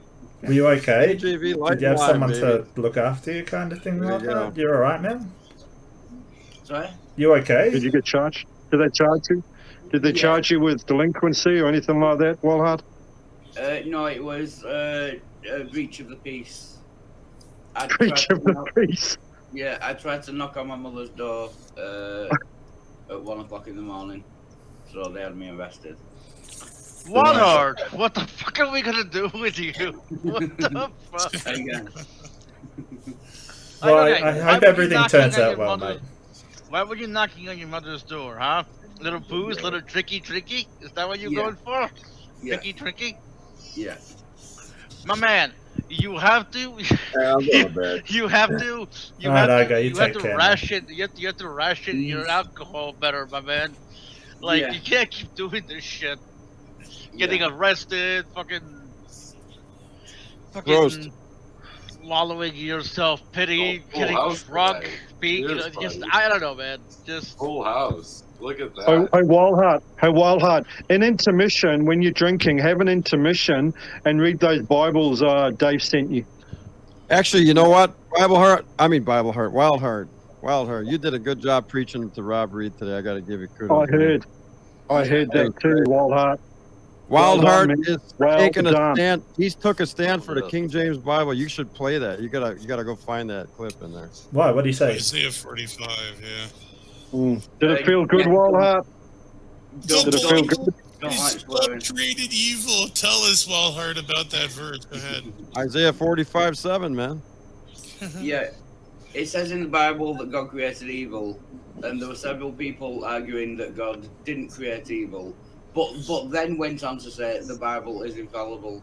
So they disagreed with something that is clearly written in the Bible. Then went on to say in the next sentence that the Bible. Let me ask you a question, then, Walhart. When did the word evil come into existence? Do you know the dictionary inception? It's inception in the dictionary. Do you know what time that was made? No, it doesn't matter. I was asking whether this particular Bible was fallible or infallible. But but answer the question. When do you think the word evil was incepted? It doesn't matter. It doesn't matter. In this Bible, I got here. Well, let me tell you why it matters. Because do you mean the English Bible word was written thousands of years beforehand? So, like, do you understand the conundrum? Well, then let me ask you this question, Praise. Go look at the Hebrew word, and what is the Hebrew word for evil? Yeah, the Hebrew word for evil is midnight. Well, I mean, are you talking about the English word evil or the concept of evil? R-A-H. It's calamity. That's what it means. What do you mean R-A-H? That's the English spelling. You got to give me the Hebrew spelling. R-A-H, yeah. Why would you want to pervert it with an English spelling? It doesn't matter. No, that's English, bro. Come on, guys. Don't hate on Hebrew, okay? Please don't hate on Hebrew. I'm a Hebrew Israelite. Not. But hey, Hebrew's okay. How about Hashem, Yahweh Shai, Ruach Kadash? Come on now. But my point was, he wasn't having a go at Hebrew. Is this particular Bible, the English translation, to praise, don't bastardize Hebrew by trying to... translations, it doesn't matter.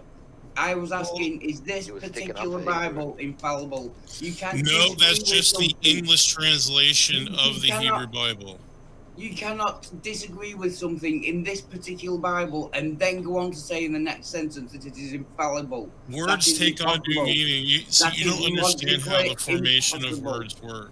I mean, that's just your ignorance. That's okay, though. Well, the exegesis of a Bible can be different depending on how you're interpreting it, right?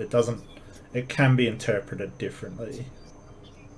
You know, we're just talking about how words work, Mark. Like, you agree that in the English language, the words evolve. They take new meaning over time, right? Of course, yeah, absolutely. In all languages, that happens. Every single. You know, Wildheart, this is going to drive me to drink. The biggest issue is that Hebrew has depth and dimension that the English language just doesn't have. That is an issue. And this is why it's good to go to the Hebrew and the Greek. You know, I understand all that. Yeah, they had different words. It was calamity. I understand all that. I was asking, is this particular Bible that is written in English? Because that's their particular understanding. The British people... Halfway through a sentence. Halfway through a sentence. Is this particular Bible infallible? You can't disagree with something in this particular Bible and then claim that the book is infallible. In its particular understanding at that time, it's infallible, yes. That's how they understood the word back then. Well, you just don't know how language works then. I'm just saying to you how language works. Nobody knows how language works. That's why there's so much misunderstandings. Come on, man. That's a good the point, Bible was written as it's obsolete now, Wildheart. But they haven't made a new one yet. I wonder when all the experts, Wildheart, are going to make a better translation so that we can all know what it actually says. Once y'all figure out that servant and son are two different words, you'll learn the parts of the Bible that you can't read in your other ones. I form the light and create darkness. I make peace and create evil. If you disagree with that statement, you cannot say that this particular translation of this particular Bible is infallible. You cannot disagree with any statement in it and then go on to say that it is infallible. Well, I think I'd say that... Yeah, but that would mean that translation isn't as accurate as it could be. If a better translation is calamity, then that is not as accurate as it could be. Right, exactly, Mark. That was just their particular understanding at that time. If it's not as accurate as it could be, is it infallible? Well, the answer is no. Well, if you want to go that stringent on it, sure, I'll agree with you that particular King James is not infallible. Yes. Right. So this Bible is not infallible. That was my entire point. Which Bible's infallible? Ask him that. Ask him which Bible's infallible. Yeah, that's a good question. There is none. Look at that. Wow, there's no infallible Bible. But there is an infallible manuscripts. I would and where is it? Sure.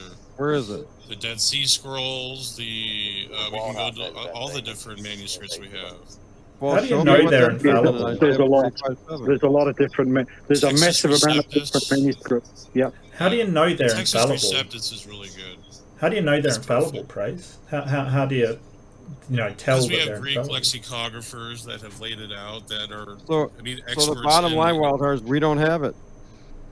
Yeah. So Praise has just admitted an infallible Bible does not exist. You're just English. Yeah, but see, yes, it does. We have infallible manuscript tradition. That's all we need. Like, you guys need to if you guys would get past this English translation stuff, that's okay. I just want to know. Such a big deal. Well, then help us out. Do this much. Look up Isaiah 45:7 in the infallible manuscript, and read the English definition for the Hebrew word for us. Sure.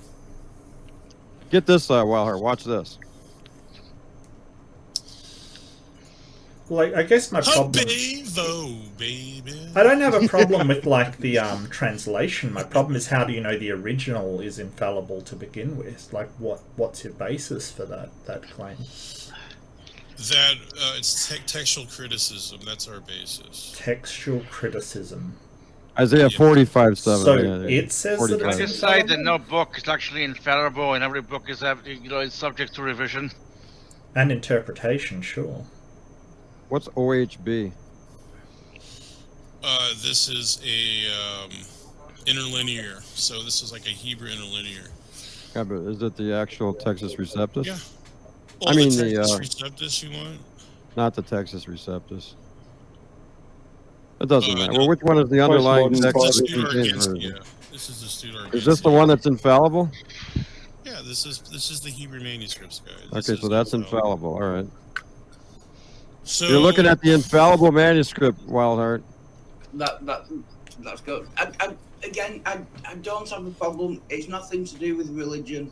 It's nothing to do with Christianity. I'm just saying you cannot say that you disagree with something in the Bible or in any book. Just change it to any book. Look what it says there. Look what it says there. It says evil above calamity. So which one is the one? Both of them? they're showing the modern understanding of the word calamity. So, but the word is calamity in the Hebrew, right there. Well, why is evil in there? They're showing you juxtaposed to each other with the modern and the manuscript. I think because it's not a definitive translation, it can mean either thing. Again, take any book. You cannot disagree with something in any book and then claim that that book is infallible if you disagree with any sentence in it. Why are you guys making such a big deal? It's not. But then even the original manuscript here is infallible. It's not really a big. It's not really a big deal, okay? You know, we got to realize that in the Old Testament especially, you got the Masoretic texts, you've got the Samaritan text, you've got the Septuagint, and you've got the Dead Sea Scrolls, okay? So we're going to get all different variations from that. Right, so how can all spot on. So how can all different interpretations? So there's no point making a big deal of it. There's no point making a big deal of it. No Dave, why don't you make your own translation? You can double check the translations, which ones are good out there. Evil, calamity, create, end, peace, prosperity. Like, so that's the syntax in the Hebrew. So this is why we need translators out there. Well, we can and then we've got the translations. and we don't have the ancient Hebrew. And we don't have the ancient Hebrew anymore. So that's another problem. I evil create, is that me misinterpreting it? When it says I evil create, is that me misinterpreting it? Didn't God say my word will never die? No, that is one translation, Wildheart. You could say it's calamity as well. Right, so that's another translation. I don't know if you can... I create calamity. Do you see the bottom one? That is the tradition. Yes, that is the manuscript understanding. There it is. Right. Right, so do you agree that God did create calamity? He created... If God created everything, then he created all the bad as well. You can't just have it that he created all the good and didn't create any of the bad. If he created everything, then he created all the bad things as well in the world. Rob went through that with you. Like, you should understand the difference between direct and indirect causation. It doesn't matter. If he created, how can you create a set of all things and not have also... So let me ask you, I'm going to bring the same question back to you. If there's bad in the world, if bad exists, if evil exists, whatever that exists, then God created it because he created everything. It's just logic. Let me ask you a question. Okay, so the people who made vodka, are you saying that they're the ones who are responsible for the people who drink? Yeah. No. Well, the people don't have to buy the vodka. It's their choice. Yeah, but that's a bit different than like a volcano going off in your face, like in Pompeii or something. I don't think they have a choice whether to experience the calamity or not. But no, Wilder's not even objecting to that. He's objecting to man's moral evil. That's what we're talking about here, Mark. If you want to talk about natural evil, it's another discussion. Have you got orange there? Well, I presume that was what was meant by calamity. We're talking about morality. We're talking about morality now because, morality needs to have a foundation of which it rests upon, and our morality is founded on the Word of God. Well, I don't know where everyone else is. Yours isn't. So what is yours founded upon? What is yours founded upon, Mark? If God created man, and man created evil. You have morality, Mark? You have morality or not? I do. God is... Don't forget we're talking about an all-knowing God. So if God created man and man created evil, God is ultimately responsible. If he hadn't created man, then man once created evil. The argument still doesn't work. No, it does work because God created. Hang on, Cat. God created evil because he created demons, and he created Satan who turned evil, and he still allows them to have some sort of power today. My only point is, if he created everything that exists, if God created everything, then he created all the bad things as well. You can't have your cake and eat it too. No, because he created reality where. Hold on, you're just tooting your horn right now. God's creation of evil is actually indirectly through our stupidity. Okay. It's direct or indirect. If evil exists and God created everything, then God created evil. No, because he created reality. Wait a minute, hold on. Can I say something? Because I know you guys are all running over each other. I actually believe the same way Wildheart doesn't. I'm a believer on the Lord Jesus and the King James Bible. I believe God created everything, including evil. He created everything. And when I say everything, I mean everything. Amen, Dave. Amen. Amen. Jeremiah 32:42. Bring it up in your interlinear. Jeremiah 32:42. God didn't create cocaine. He didn't create methamphetamines. What are you talking about? He made herb and everything. Yeah, sure, but he didn't. I see. Do you see how there's a difference? God created the material, but that doesn't mean he actually. Jeremiah 32:42. You've already Sorry.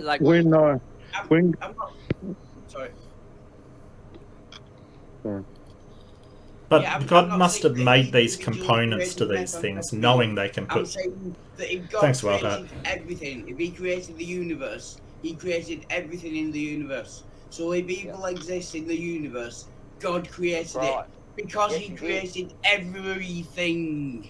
That's fine. I don't have a problem. Yeah, I don't. Includes all the bad things. They've already said that I don't have a problem. Wildheart, you are officially a member of the Habevo religion. What about me? Can you read? Well, I don't know. That's still Jeremiah 32:42 in ESV interlinear whatever. But Praise, if God created all the ingredients to cocaine, right, and he must have known it could be put together like that, right? So, I mean, he allows it, sure, yeah. He allows it. So, what? Does it why? make him responsible for it? Like, it doesn't make him. It means he. Okay, I don't think it is. Let's go from cocaine here, and let's talk about God's creation, right? You know, God's creation was good, but he put in two humans with volition, and they chose to obey or rebel, and they rebelled, and of that came evil. Sorry. Right. I'm not you're forgetting something, though, Jason. You're forgetting this. You're forgetting that when the Lord said, "Now a man has become as one of us to know good and evil," so the Lord knew evil before man did. Because Lucifer rebelled, yes, before. Well, that's not necessarily that either. But how was man supposed to know not to have the apple if they didn't know evil? We just know that because God commanded it. But the thing is, from a biblical definition, the definition of evil is the rejection of the purpose and the operating system God intended for his creation. So the existence of evil requires a standard outside of authority, and that authority is the creator, which is God. Yeah, but well, that's just that makes for good preaching, but that's not in the Bible. No, I'm just telling you what happened. Plus, did God create of course it's the word. The tree of the knowledge of good and evil? Did God create that? Yes. Before the. So how did God not create evil? How can you have knowledge of something that doesn't exist?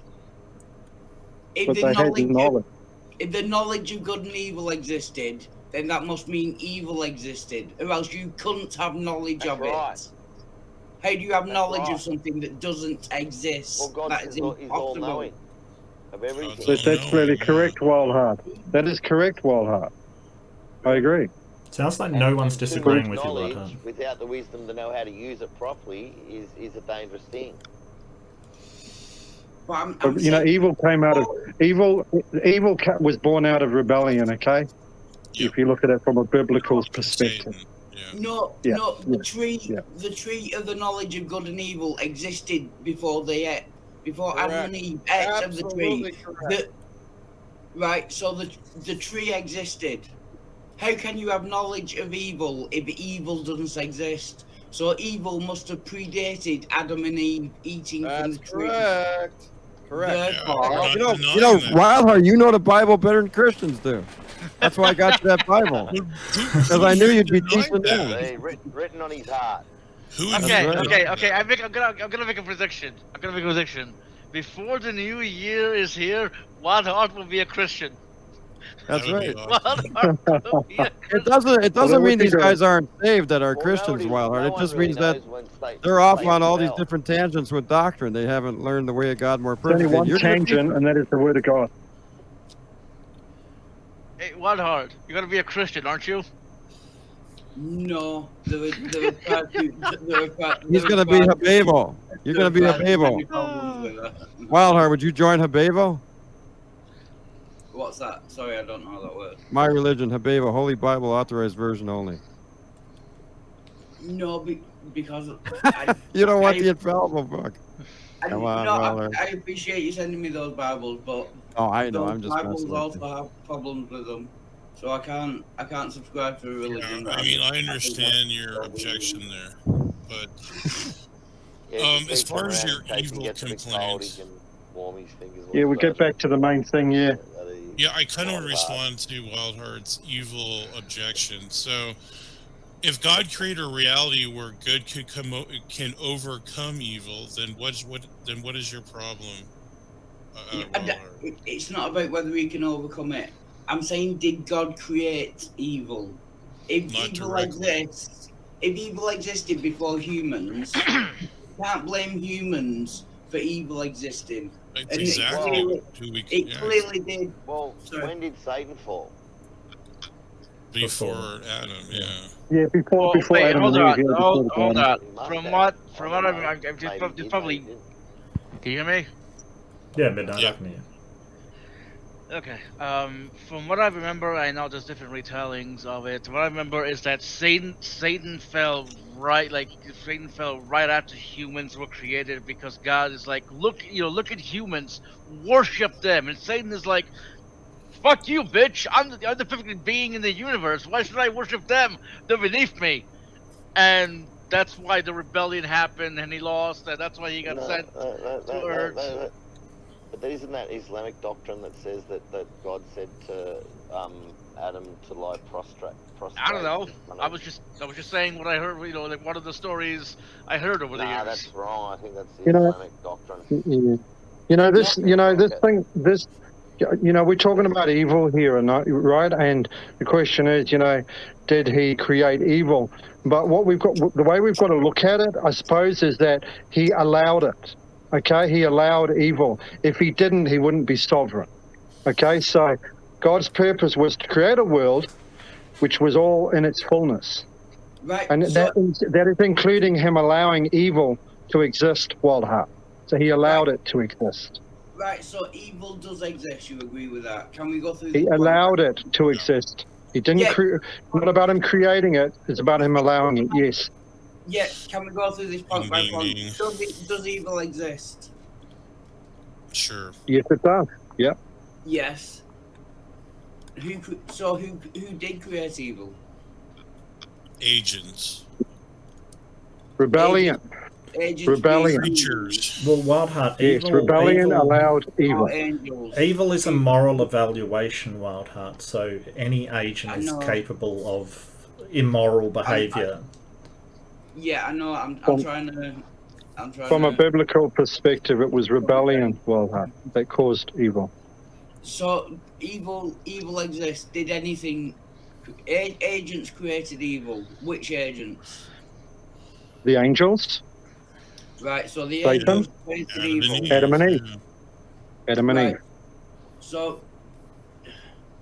no, because there was a tree that God created of the knowledge of good and evil. How can you have knowledge of something that didn't exist?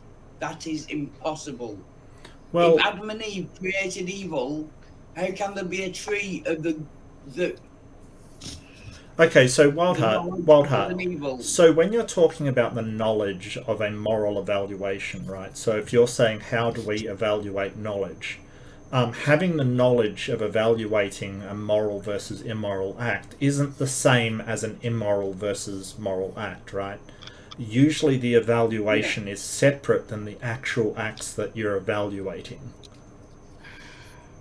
But they're saying that evil didn't exist before Adam and Eve. No, we're not saying that. We're not saying that. No, we're not. I never said that. We never said that, Wildheart. They said it existed many times.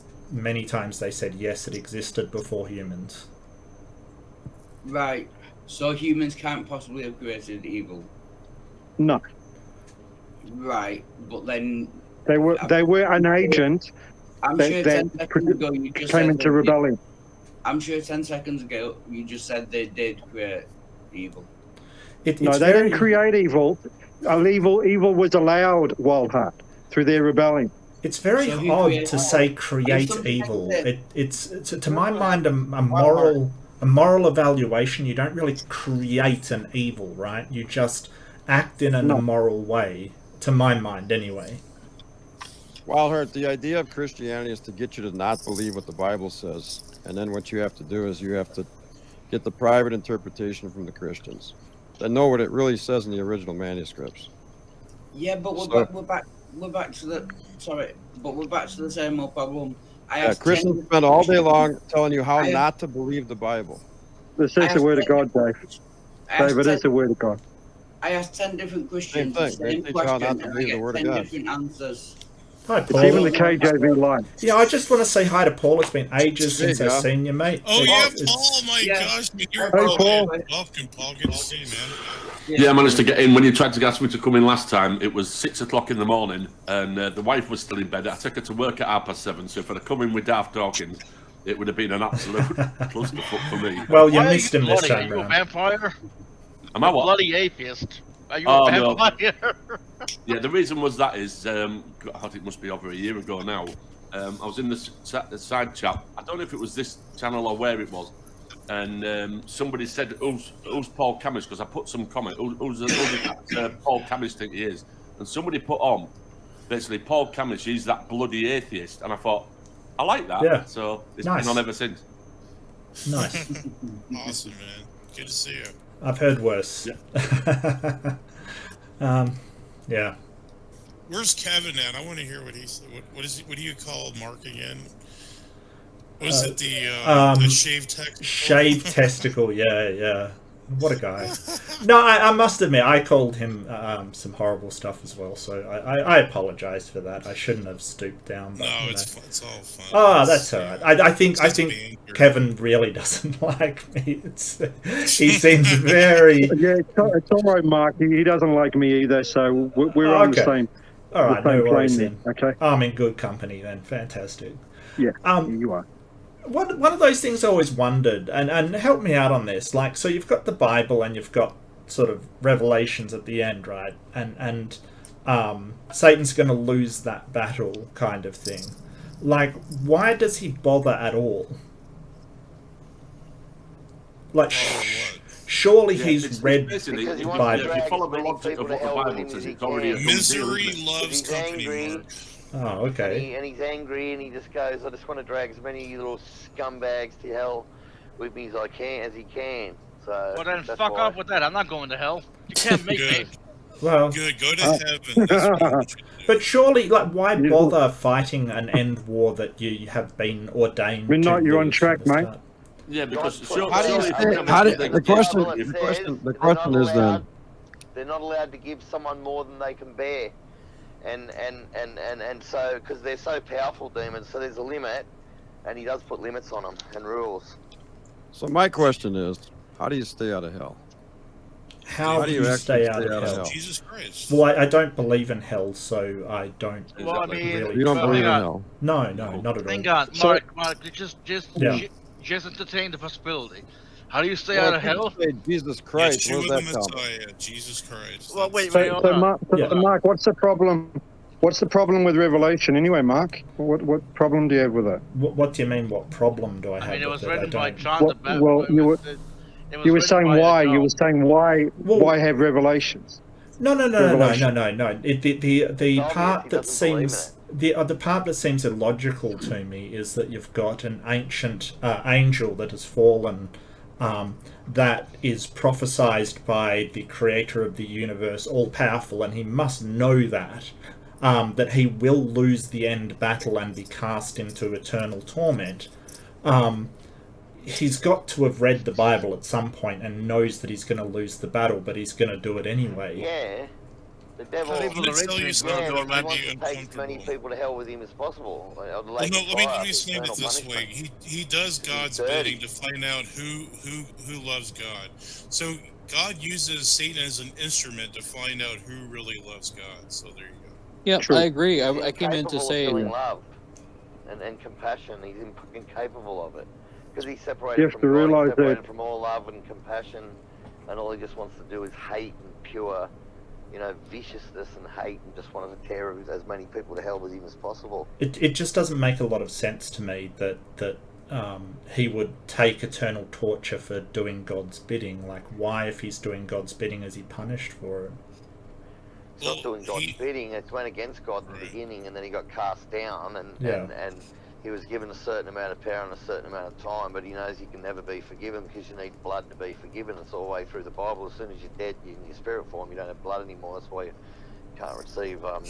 Well, he was already damned, from his fall. So his fall before Adam, he was done. So God says, you might as well make something good out of it, Satan. Why don't you just find out who really loves me? You can deceive them. You can tell them I don't exist, and people believe you. And there we go. We can find out who really wants to go to heaven. So this is what we're here. Numi, how do we stay out of hell?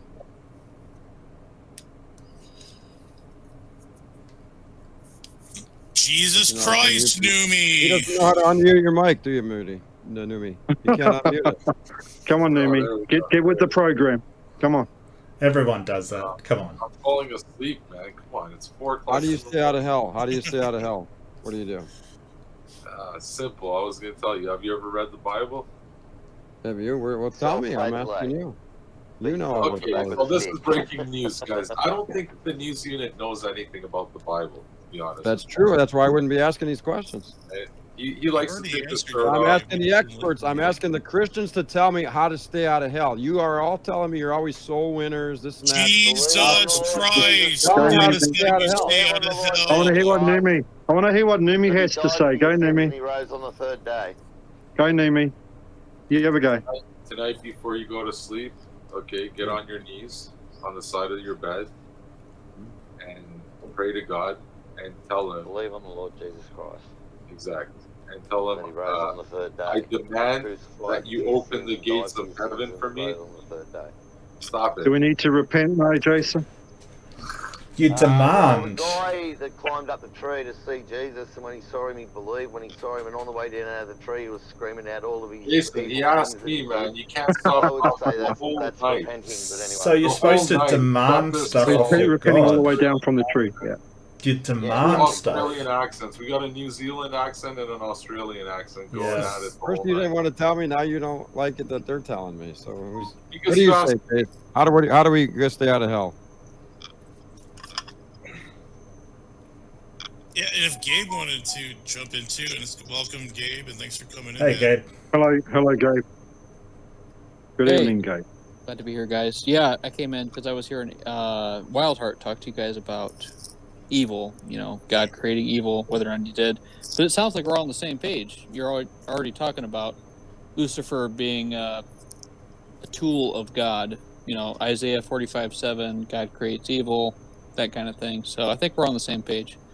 As far as hell, I can go into that too. But yeah, I came in to back up Wildheart. I'm interested. Wildheart's a better preacher than most Christians are. I like it. Well, I'm going to go to Wildheart's church. God allowed evil through agency. Pastor Wildheart, what's up? Pastor Wildheart. You can send your vodka to the PO box. You don't want to be a pastor? Don't you want to be ordained? No, I'm really not that Isn't the question is whether or not we were saved by Christ on the cross or whether we have to do something. I agree that we have to have the faith in us, but when it was done, was it Christ on the cross or do we have to do something? It's finished. And then I also, obviously it is finished, and we've been sanctified, we've been set apart. But isn't God no respecter of people? How can you be set apart? How can there be an elect if God is no respecter of people? Foreknowledge. How can God judge everyone equally and have favorites? Foreknowledge. Because God is no respecter of persons, Walter. God is no respecter of persons. Exactly. So how can there be an elect and they're not elect if God is not a respecter of people? It's already answered you. Foreknowledge. Foreknowledge doesn't answer the question. Yes, it does. He knows who loves him and who would pick him, and that's his elect. Yeah, so he prefers the people who love him over the people who don't love him. Of course. That is not being a respecter of persons. No, they rejected him. Not like he didn't reject them. He didn't say, "Oh, you're gone, you're cast." He doesn't have a prejudice. They rejected him and told him. No, that's why he doesn't have a prejudice. That's why he's no respecter of persons. He prefers no prejudice. He prefers the people who love him over the people who don't love him. It's dependent on those who trust in him. That's all. It's exactly. It does sound like a bias to me. It does sound like a bias. No, it's not even a prejudice. They rejected him. He didn't reject it's them. not rejection. I don't reject God or Jesus. I don't reject him. I've just got to be convinced that he exists. But it's not rejection of him. Now, for me to reject something, I would have to know that it exists and go, no, I'm not taking a notice of that. But if I'm not convinced that something exists, that is not a rejection. That's just not being convinced that that's true. Not believing in God and not believing. He's not prejudiced because he died for every person. I'm not rejecting God. I'm not convinced that he exists. Well, I reject the claim of God. As far as the Bible's concerned. I reject the. So what would it take to convince you, Paul, that he existed? I don't know. You don't know. I don't know what evidence I'd need. No, it depends what evidence has been presented at the time. But just people telling me what it says in the Bible and telling me why they believe it, none of the arguments have ever been convincing. Yeah. Well, let me ask you this, Jace. Let me ask you this. Does God want us to believe in him? Does he want us to believe in him? Absolutely. Right.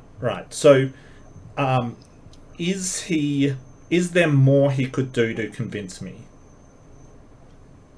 Is there more he could do? I got a question for Wildheart. Well, no, let Jace answer mine first. Yeah. Just hang on. So you're asking if there's more that you're asking if there's more that he could do to convince you. Correct. Yeah. Yep.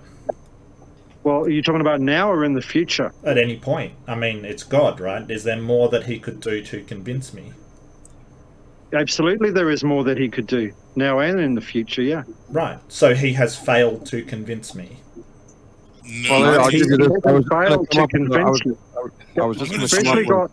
to show you how dangerous that is, Mark, because do you know he hasn't failed.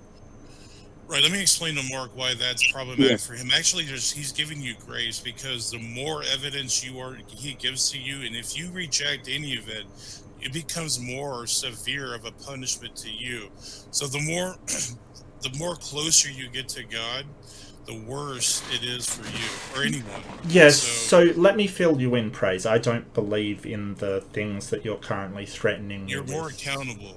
Yeah. Well, you have to convince me of that because I don't believe it. But I know that there are things that God have done for others, like, say, Paul. He appeared to him or appeared as a light on the road. So I know there's more God could have done to convince me, and he hasn't done so.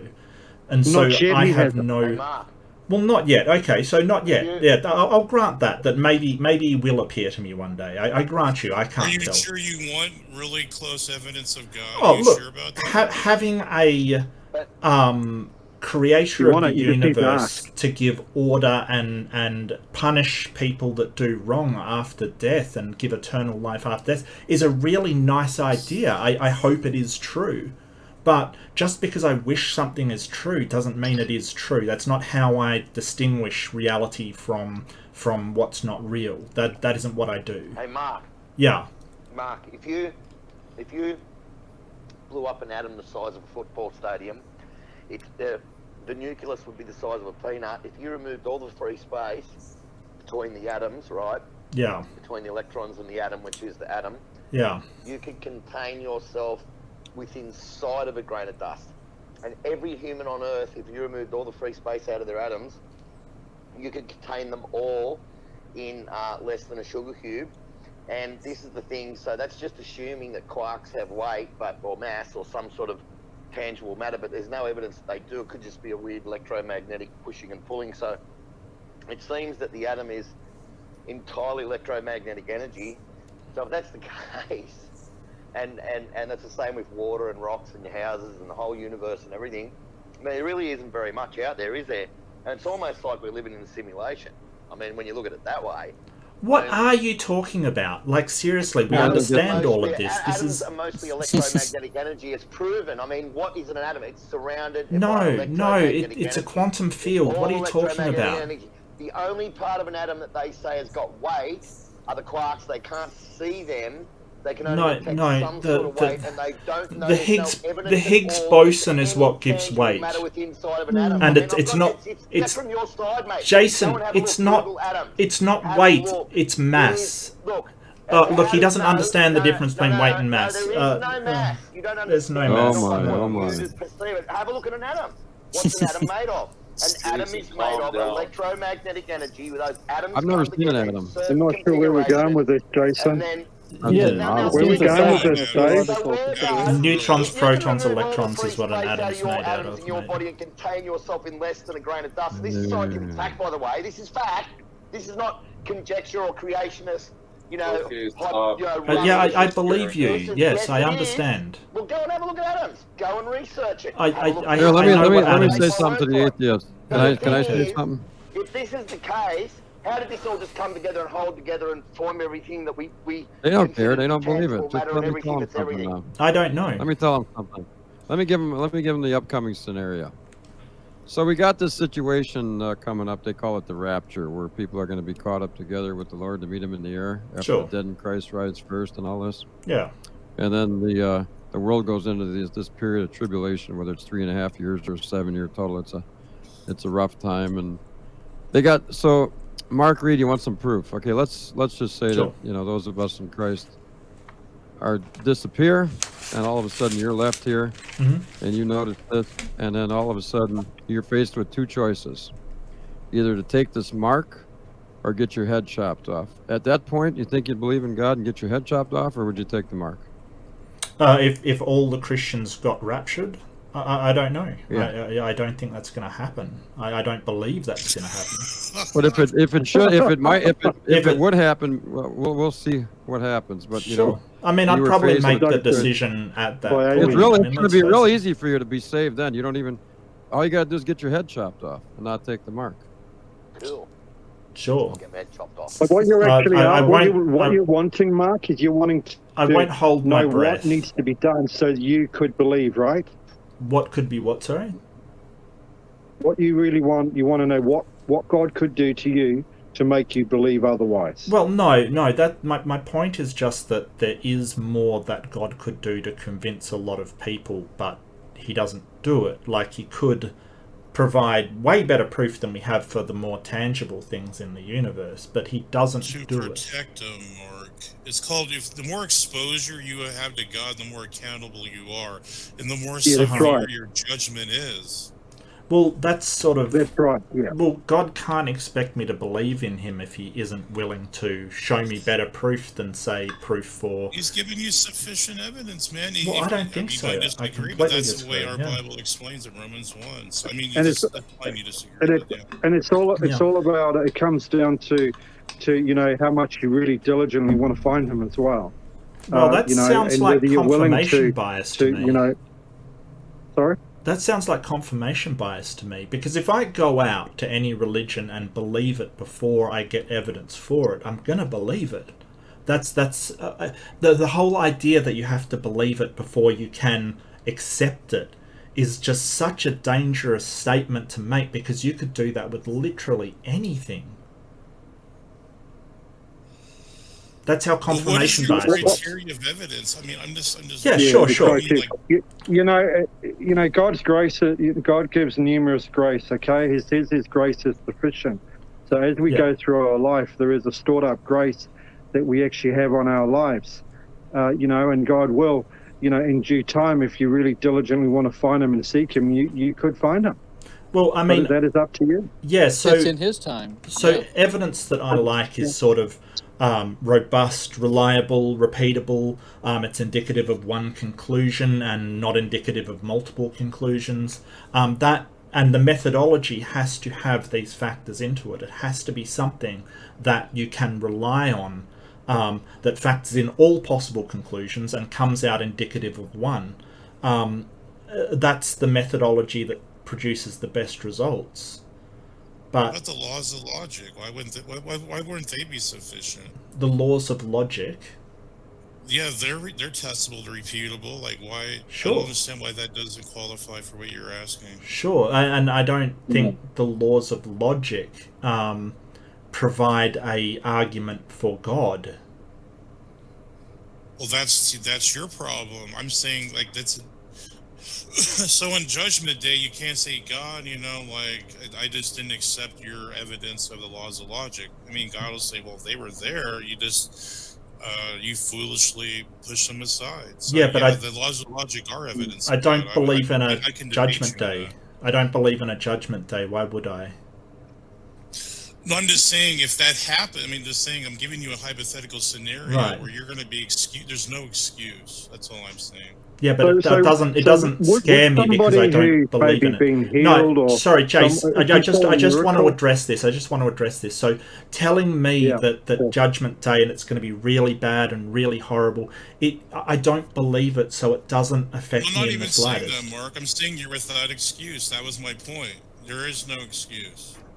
Well, I'm not asking for an excuse. Look, if there is a God, right? If there is, I will be confident that I used my faculties that they gave me, apparently they gave it to me, to the best ability that I could, and as honestly as I could, to believe in what is true and what can be demonstrated in the most reliable fashion.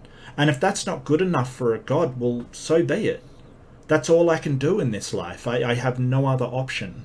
That is who I am. As Christians have given you different alternatives to show you maybe to think differently outside your purview. Sure, but unfortunately the evidence that you've given me isn't reliable, robust. It doesn't take all eventualities into consideration. I gave you one. No, why wouldn't the law? Okay, we can debate. I'll debate that with you, Mark. How does the laws of logic lead to God? That would constitute evidence. That would be testable, repeatable. Well, no, arguments are different than evidence. On this bit with the laws of logic. Yeah.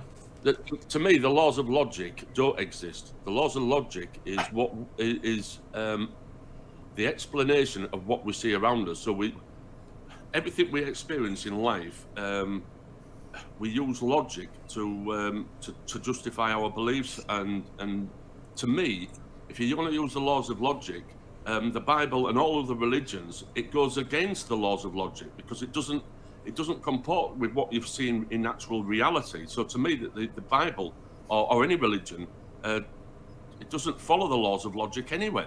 And just by saying that, let me respond to that real quick, Paul. Firstly, you're conflating perceptual with conceptual. You need to know the difference. There's a difference there. So your laws of logic are not reduced to a human psychology. Did you know they are classified as concepts or they're conceptual abstracts?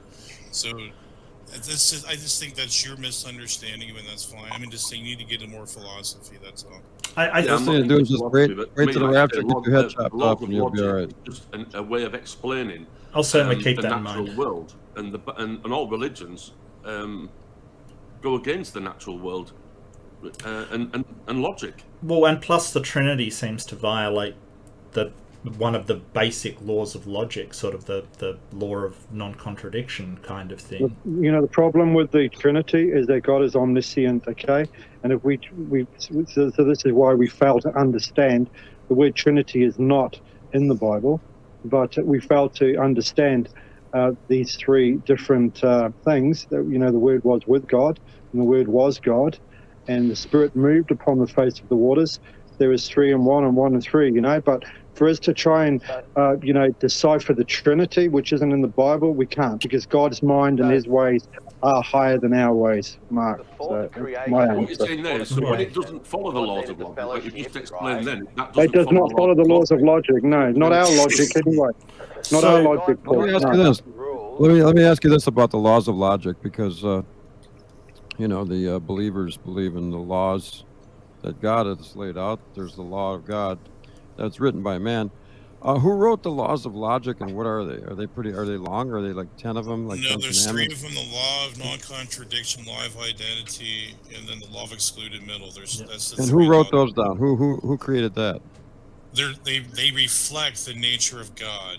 I mean the laws of logic are just, you know, just known automatically? They reflect God's mind. For the Christian, anyway. Wait a minute. The laws of logic reflect God's mind? Is that what an atheist would tell me? I'm asking the atheist. Not with an atheist. That's our position. I'm not going to get the answer. That's yeah, okay. I'll we may say they reflect reality or something like that. I have another 3. If anyone wants to hear, I have another I'm trying to ask the atheist what the laws of logic are. So if the laws of logic to an atheist reflect God, then they must believe in God. Well, no, that's not what I'd say, but I'd say that they are sort of a language to describe reality and the way that reality interacts.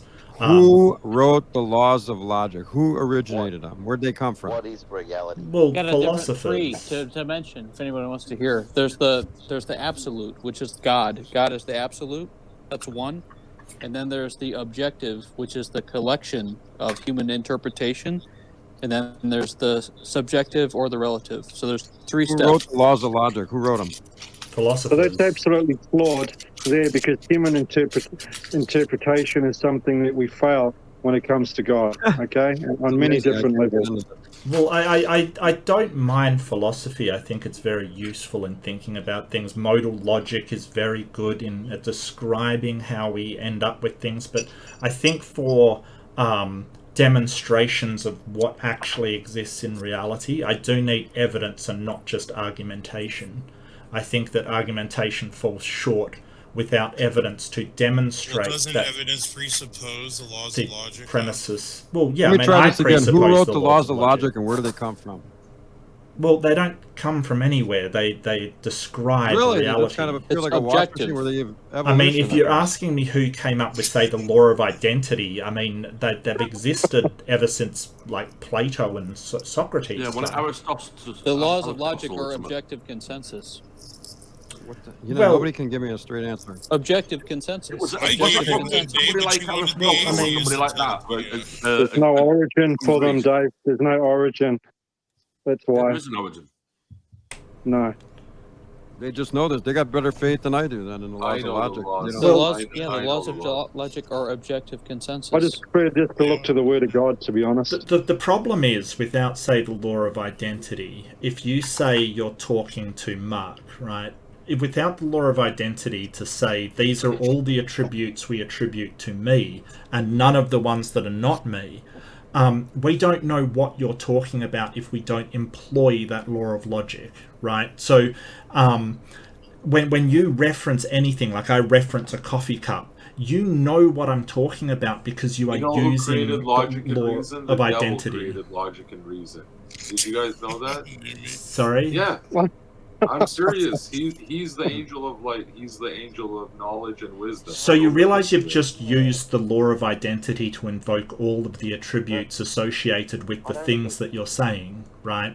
Satan created logic and reason, and it's there to divide us and for us to stay awake. So when you say Satan, arguing about if it's a 12-hour day or 24-hour day. Yeah, so when you say Satan... You know how you said, hold on, Mark. You know how you said it doesn't matter if it's 12 hours or 24 hours?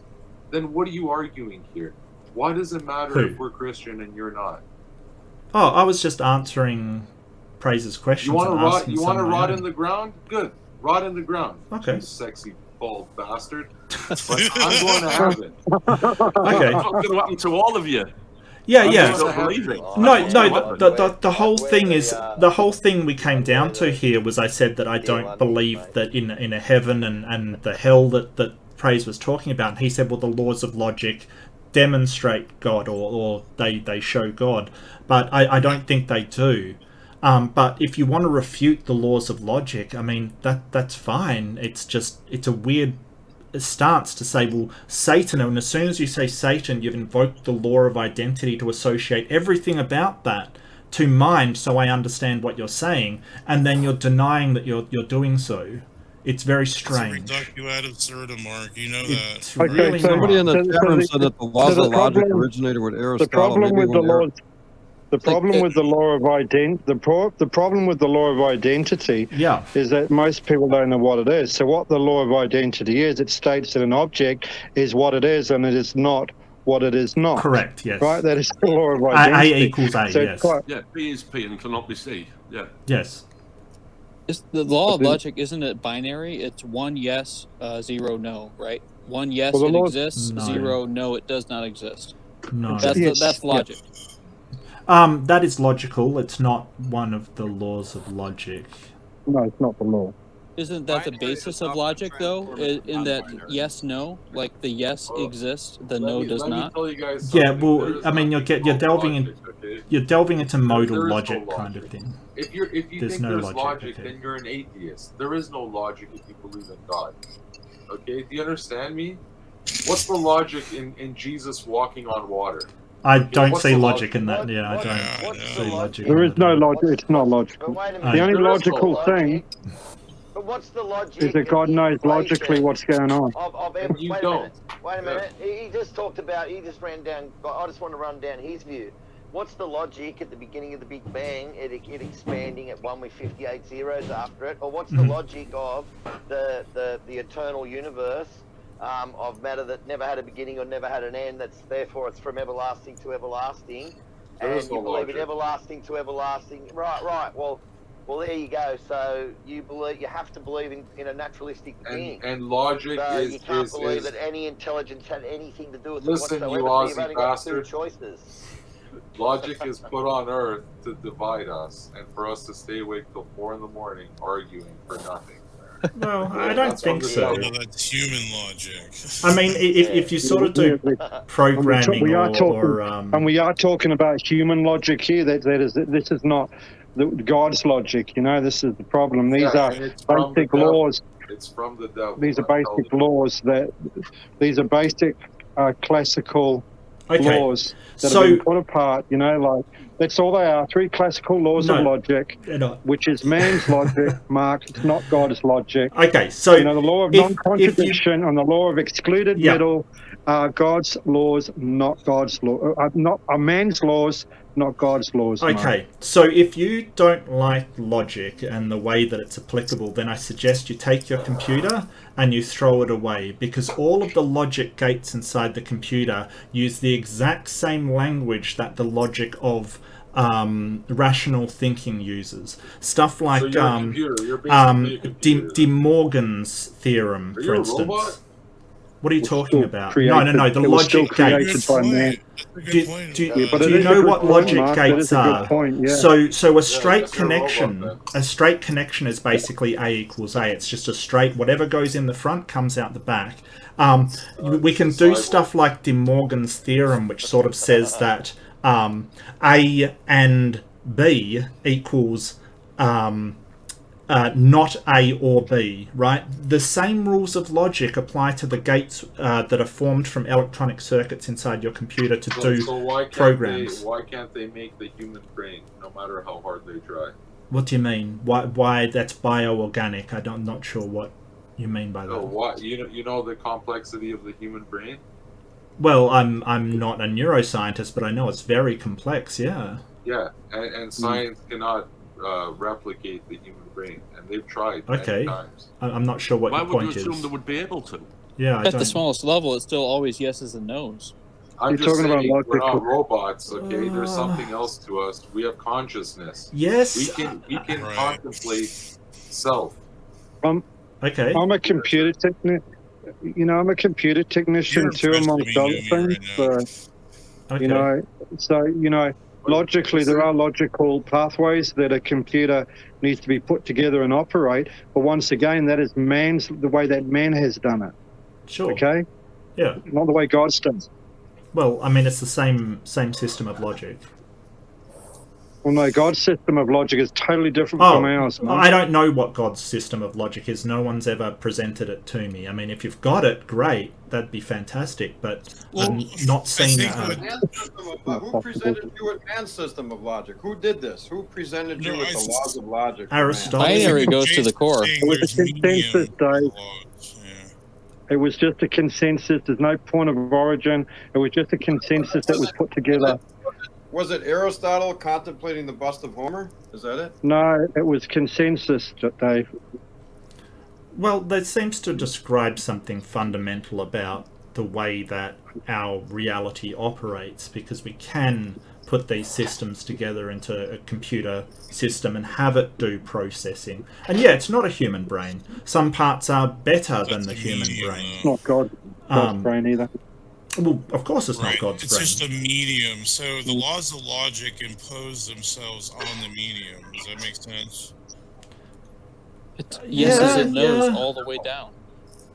Well, no, no. Zeros and ones binary is sort of the state of flip-flops. I don't think it's really yeses and no. I guess you could describe it as that. Yeah, any piece of matter that exists, like any atom or anything, exists or doesn't exist, and any function it has does or does not based on binary. Well, I like non-binary.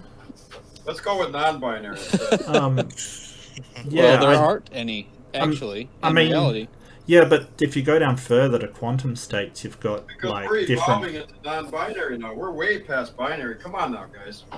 No, even in quantum states, you still have a binary perception of the quantum state that actualizes into a binary of plus. No, quarks have different flavors. There's like up, down. I can't remember the other ones. There's multiple different ones. It's not a binary system at all. So even you wouldn't say in the superstructural context of the quark, they don't have something operating that puts them up or down or back and forth? They can't see them, mate. I don't understand what you're asking. I'm saying binary is existence, right? So there's binary, something exists. 1 would be existing, 0 would be not existing. So there's a table in a room that exists. That's binary. It does exist. It's 1. And then there's a subjective perspective on that, like that being there. And there's an objective opinion that we might collect to agree upon the table being there. And then there's the actual absolute of the table being there. So there's all kinds of different relative ways we can perceive something that actually exists, but everything has to adhere to the binary of existence, which is either it does or it does not. Yeah, and that goes all the way down. I wouldn't call that a binary system, because you've got an infinite things that possibly do. I mean, I could think of infinite things that do not exist, sort of thing. You could that's not a binary. How does the system. Binary not apply to that, though? Doesn't the binary apply to your own perception of those existential things? Well, no. I mean, a binary system has either got a state of being that's either 0 or 1. If you've got infinite states of being and they're abstractions at that, you can't get a binary system from that. That's just your imagination running wild at that point. But isn't the core, though, of all the structures underneath it still binary? Like all the cells causing your brain to think those things are still picking 0 versus 1 to make your opinion on those things. Well, I think you're sort of applying it to abstract concepts rather than, in actuality. Because what we started with is sort of flip-flops in a computer. They're either closed or open. It's a 0 or 1 process. It's either letting electrons through or it's not letting electrons through. So the state is capable of existing and being there, and either being a 1 or a 0 conceptually, sort of that's what you sort of say it is. But you're talking about reality versus the infinite amount of abstractions there can be. It's not a binary system because there's no change in state for those abstractions to become actually concrete. Let me ask you this. If you're abstraction, though, you still has binary in it. This is going like we're going off on a tangent here. Yeah, I agree. With that? I have no idea. Let me ask you something. You know, you're okay with burning in hell for all of eternity, Mark? Sorry? Are you okay with going to hell and burning there for all of eternity? Oh, well, I don't believe in hell, so it doesn't worry me in the slightest. It doesn't And faze there me. you go, and that's what I believe. I believe you're going to go where you believe. If you believe you're going to rot in the ground, guess what? You're going to rot in the ground. While I enjoy myself up there. Okay. Pomegranates. Oh, that's good. And there's going to be I'm good with that. Apparently 99 virgins. Yeah. Okay, waiting up there for me while you rot in the ground. Yes. So, hey, it's up to you. Okay. Yeah, well, Numi, I don't think what you wish happens has any bearing on reality. Like, I can wish to be a millionaire tomorrow, but it's not going to happen. You know your third eye, what I really want to know is the truth of what will happen, not what I wish to happen. So yeah, I'm good with not existing after I die. Do you know about your third eye? No. Are you going into chakra? Are there crystals involved? Is there crystals involved? There's no crystals. There's something in your brain. It's called the pineal gland. Yes, I am aware. That's where your consciousness lies. Okay. And when you believe your consciousness is going to rot in the ground, guess what's going to happen, buddy? You go where you believe. I believe I'm going to go to the King of all kings. Yeah. You understand? That's how low you think. I don't think there's any reason to think. I don't think there's any reason to think that believing something. Numi, let me speak. I don't think there's any reason to think that what's going to happen to me after I die happens because I believe it really hard. That seems like wishful thinking. It's called wishful thinking is what you're doing. It's just wishful thinking. It's not. It's science. It is. It's science. If you believe that that's what's going to happen to you, that's what's going to happen. You wish to live in this heaven that you're talking about. Therefore, it's going to happen. It's wishful thinking. It's called consciousness. That's what separates us from monkeys. You call it wishful thinking, but there is the truth. There is the truth, and there's an untruth, right? Sure. So you call it wishful thinking, but is it the truth? That is the question. So you're mixing up. Okay, so you can't demonstrate it's true. That's the problem. Is you cannot demonstrate that it's true. So why would I believe it? Yeah. So what you're talking about is ontology, right? The truth behind it. But we can't access the ontology. All we can do is epistemology. All we can do is say, hey, why should we believe this? If your reason for believing is in it because you really want it to be true, that's a terrible reason for thinking something is true. What other choice do you have? Well, I had a totally different situation, Mark. Okay. Where, I'll just quickly share it, where things were true. And this is, the Bible says that we overcome it by the blood of the Lamb and the word of our testimony, right? So I had a situation in China where I ended up jumping into a fight to save someone's life and ended up with a subarachnoid brain hemorrhage. Now, 2 weeks in on this hospital bed, I was told to get my affairs in order, that I was going to die. One night I had an encounter with Christ, like a Saul Paul experience where, he came to me and he spoke to me, and within 24 hours, and he told me he was going to heal me. And within 24 hours, I walked out of that hospital with the medical profession running after me, asking me where I was going, because God had healed me. Yeah, let me make an announcement here. I'd like to make a special announcement. I'd like to have everybody's attention for just 10 seconds. There's a guy named Bob that's taping the broadcast. So when I say 1, 2, 3, we'll all say hi, Bob, together. You ready? 1, 2, 3. Hi, Bob. Hey, Bob. Hi, Bob. Okay. Hey, Bobby. Yeah. There we go. Bob. So anyway, Paul, that's just a quick version of my testimony, as far as the truth of the matter. The truth of the matter is I walked out of that hospital and it was a miracle. Well, okay. And it's been verified. I do not consent. I was in hospital. You had an injury. The doctors gave a diagnosis which was incorrect, and you was okay. That's all that happened. You were attributing that to God. There's no evidence for that.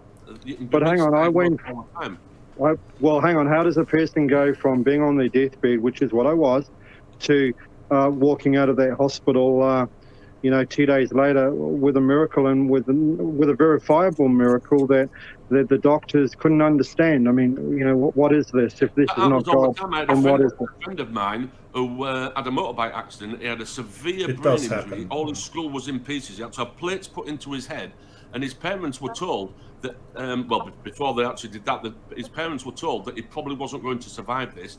And then they were told that if he did survive it, he was going to have severe brain injury and probably wouldn't be able to talk or walk or anything like that.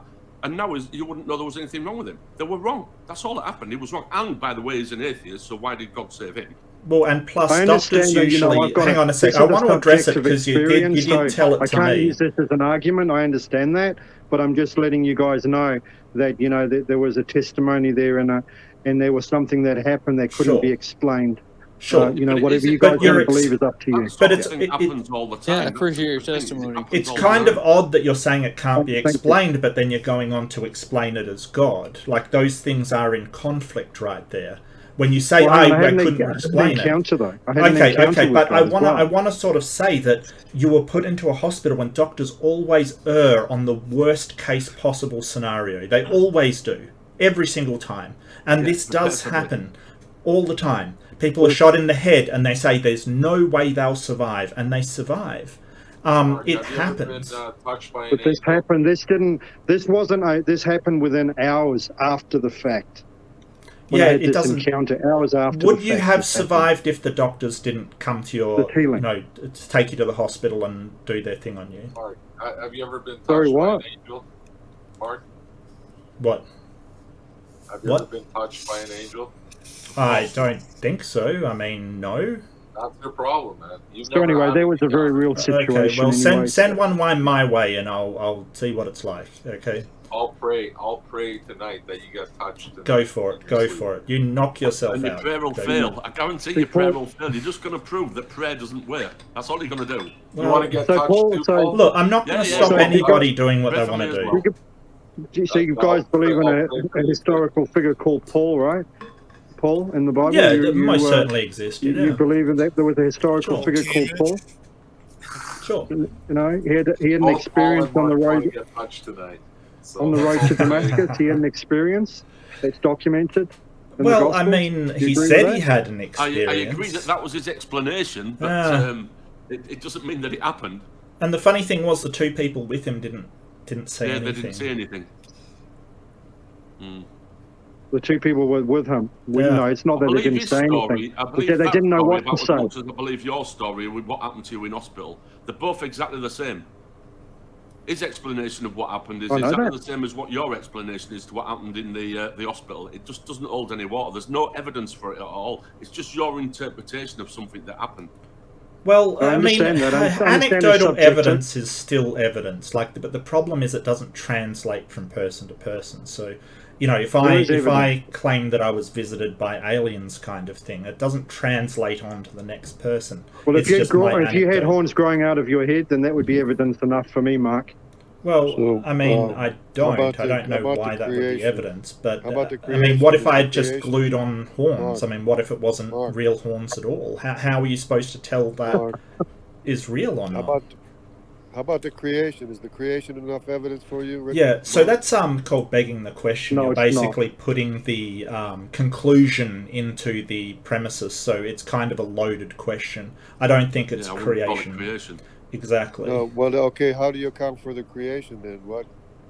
Did you listen to a word I said? I don't think it's creation. Well, where did it come from? Don't know.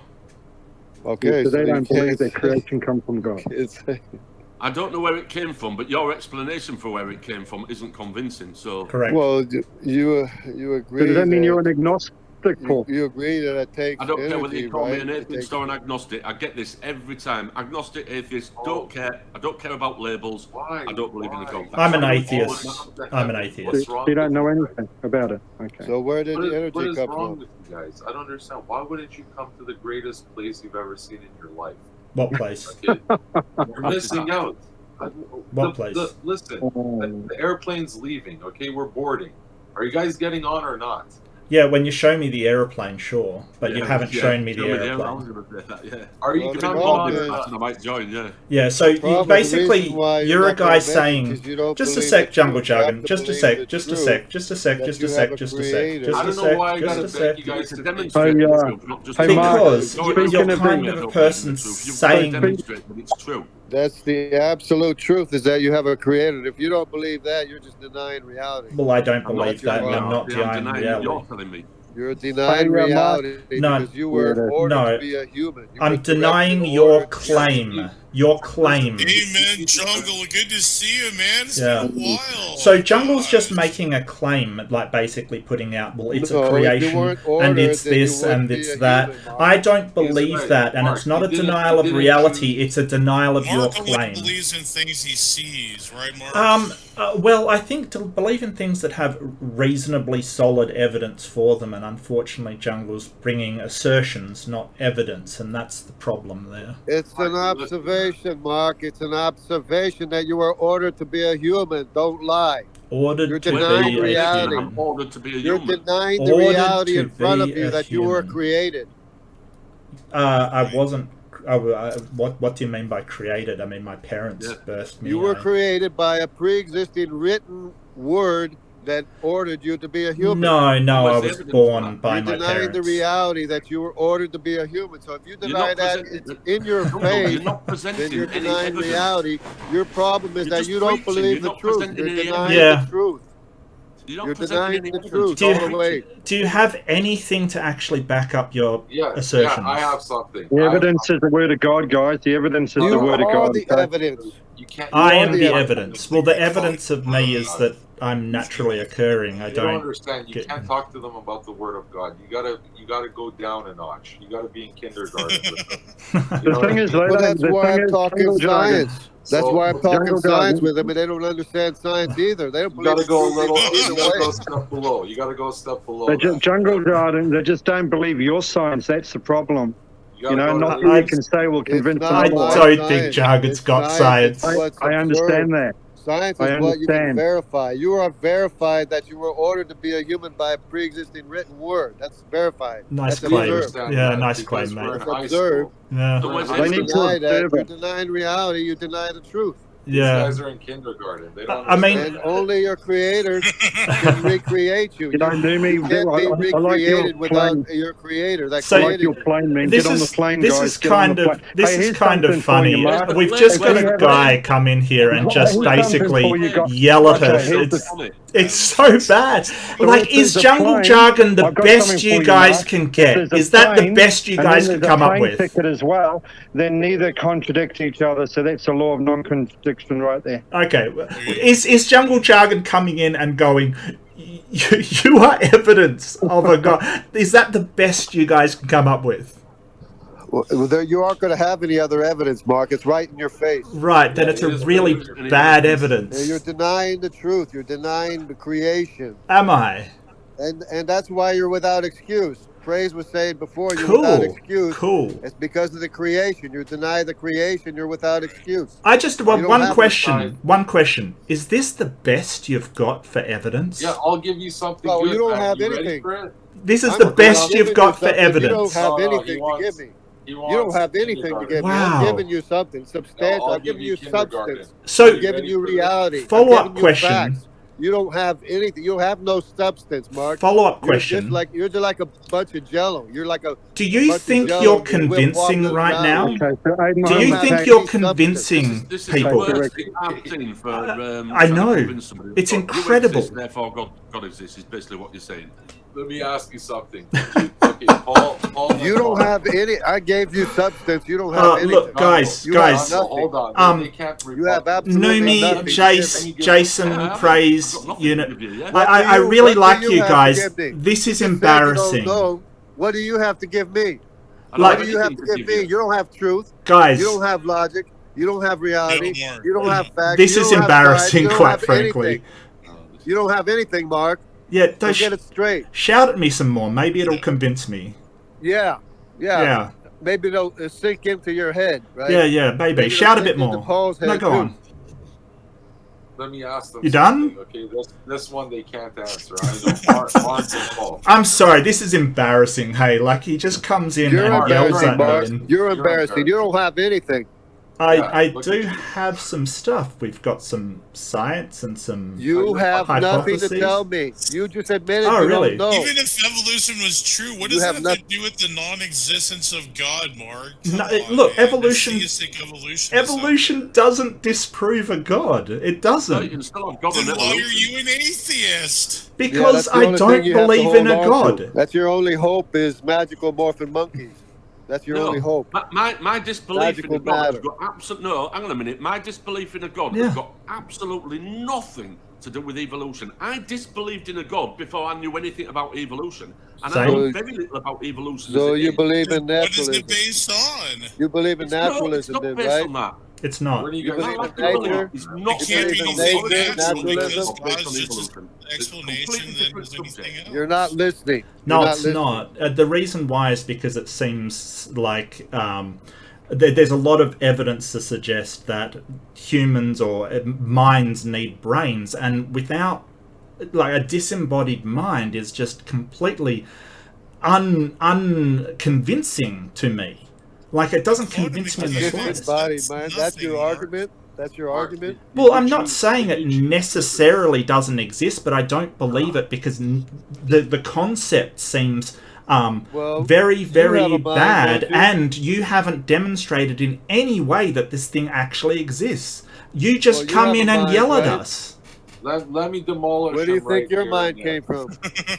My mind comes from my brain. All you're doing is asking questions, and when people don't have an answer, you're saying, basically, you don't have an answer, therefore I'm right. No, I have an answer. What I you're gave saying. you the answer. You said you admit. Yeah, so that's called you don't have an answer. God of the gaps. You don't know where energy came from. Or the origin of life. No, I do not have an answer to that. Yeah, you don't know, so you can't tell me anything. Yeah, so you have nothing to tell me. That's called God of the gaps. God of the gaps. Exactly. It's not God of the gaps. It's got to be evidence. We don't have to, the universe. We don't have to have an answer All of for creation. every question. Yeah. We do not have an answer to every question, and anybody who claims they do have an answer to every question is like you're religious, and that's where your answers come from. No, we're just following the evidence. The goalposts and say it'll be never attainable to get an answer. How do you know there will be a naturalist? That's we don't. We will probably never find the answer. We will never find the answer to everything. We might. The problem is you don't want the answer because the answer is God. That's what. No, your answer is just ridiculous to me. No, it's no, true. you're My answer is true. Something natural to explain something, Paul. How do you know there's something natural to explain everything? The only evidence we've ever had for anything has been natural at the moment. Until something is unnatural that explains something, then we'll go down that route. But until then, I'm not going to accept these ridiculous things. How do you get evidence for the supernatural, Praise? I'll tell you right now. Easy. Easy. Okay, fantastic. How do you get good evidence then? Okay, because the natural can't make you. That's the evidence of the supernatural. Because the natural can't. Not evidence of anything. That's not evidence of evidence of anything. Matter. It can't order. There's no magical matter. In one question. So can you demonstrate something being created supernaturally? Jargon. Go on. Do it. Just before you ask the question, can I just explain something? You can't destroy us by asking us a question. You can only destroy us by giving us an answer to something which is convincing. All you're going to do is ask us a question that we probably cannot answer. No, you will get stuck, okay, but it might wake you up. On the answer, possibly. Let me ask you this: did you decide when to get born in this world? No. No. Then there's your answer. God must be real. I think my mum decided, to be honest with you. You're logical, man. Come on, think about it. Right, so I didn't decide to be born. You didn't decide. I didn't decide. This bald guy didn't decide. None of us decided, and we're all bald here. Okay? Well, I think my mum probably decided when she had to be a human.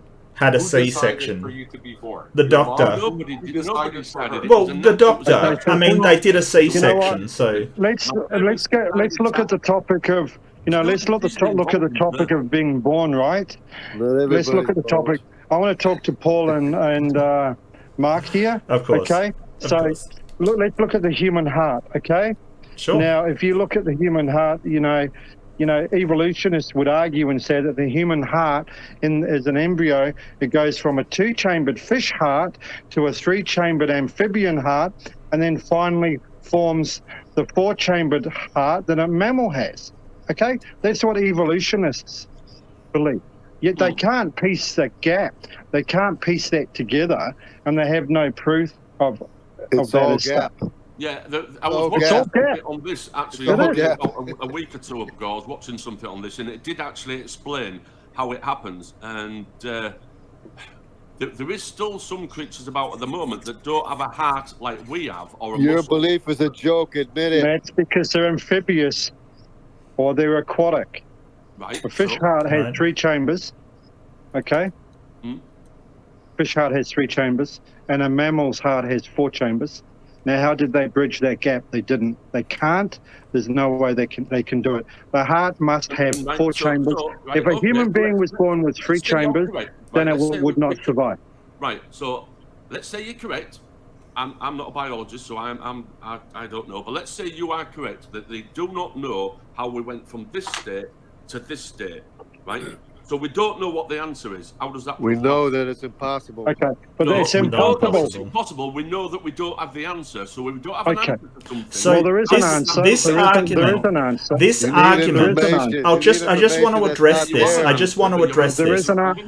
This argument. No, Jace. Let me respond. This argument is called irreducible complexity, and it has been made many times, from the eyeball to the bacterial flagellum, and many things that we've subsequently discovered do have an explanation for becoming one thing to another. Now, the creationists have not actually gone ahead and said, hey, we were wrong. What they do is they just move on to the next gap in knowledge. And it is God of the gaps. That's exactly what it is. Well, no, I'd say it's the evolution of the gaps. As far as this heart saga goes.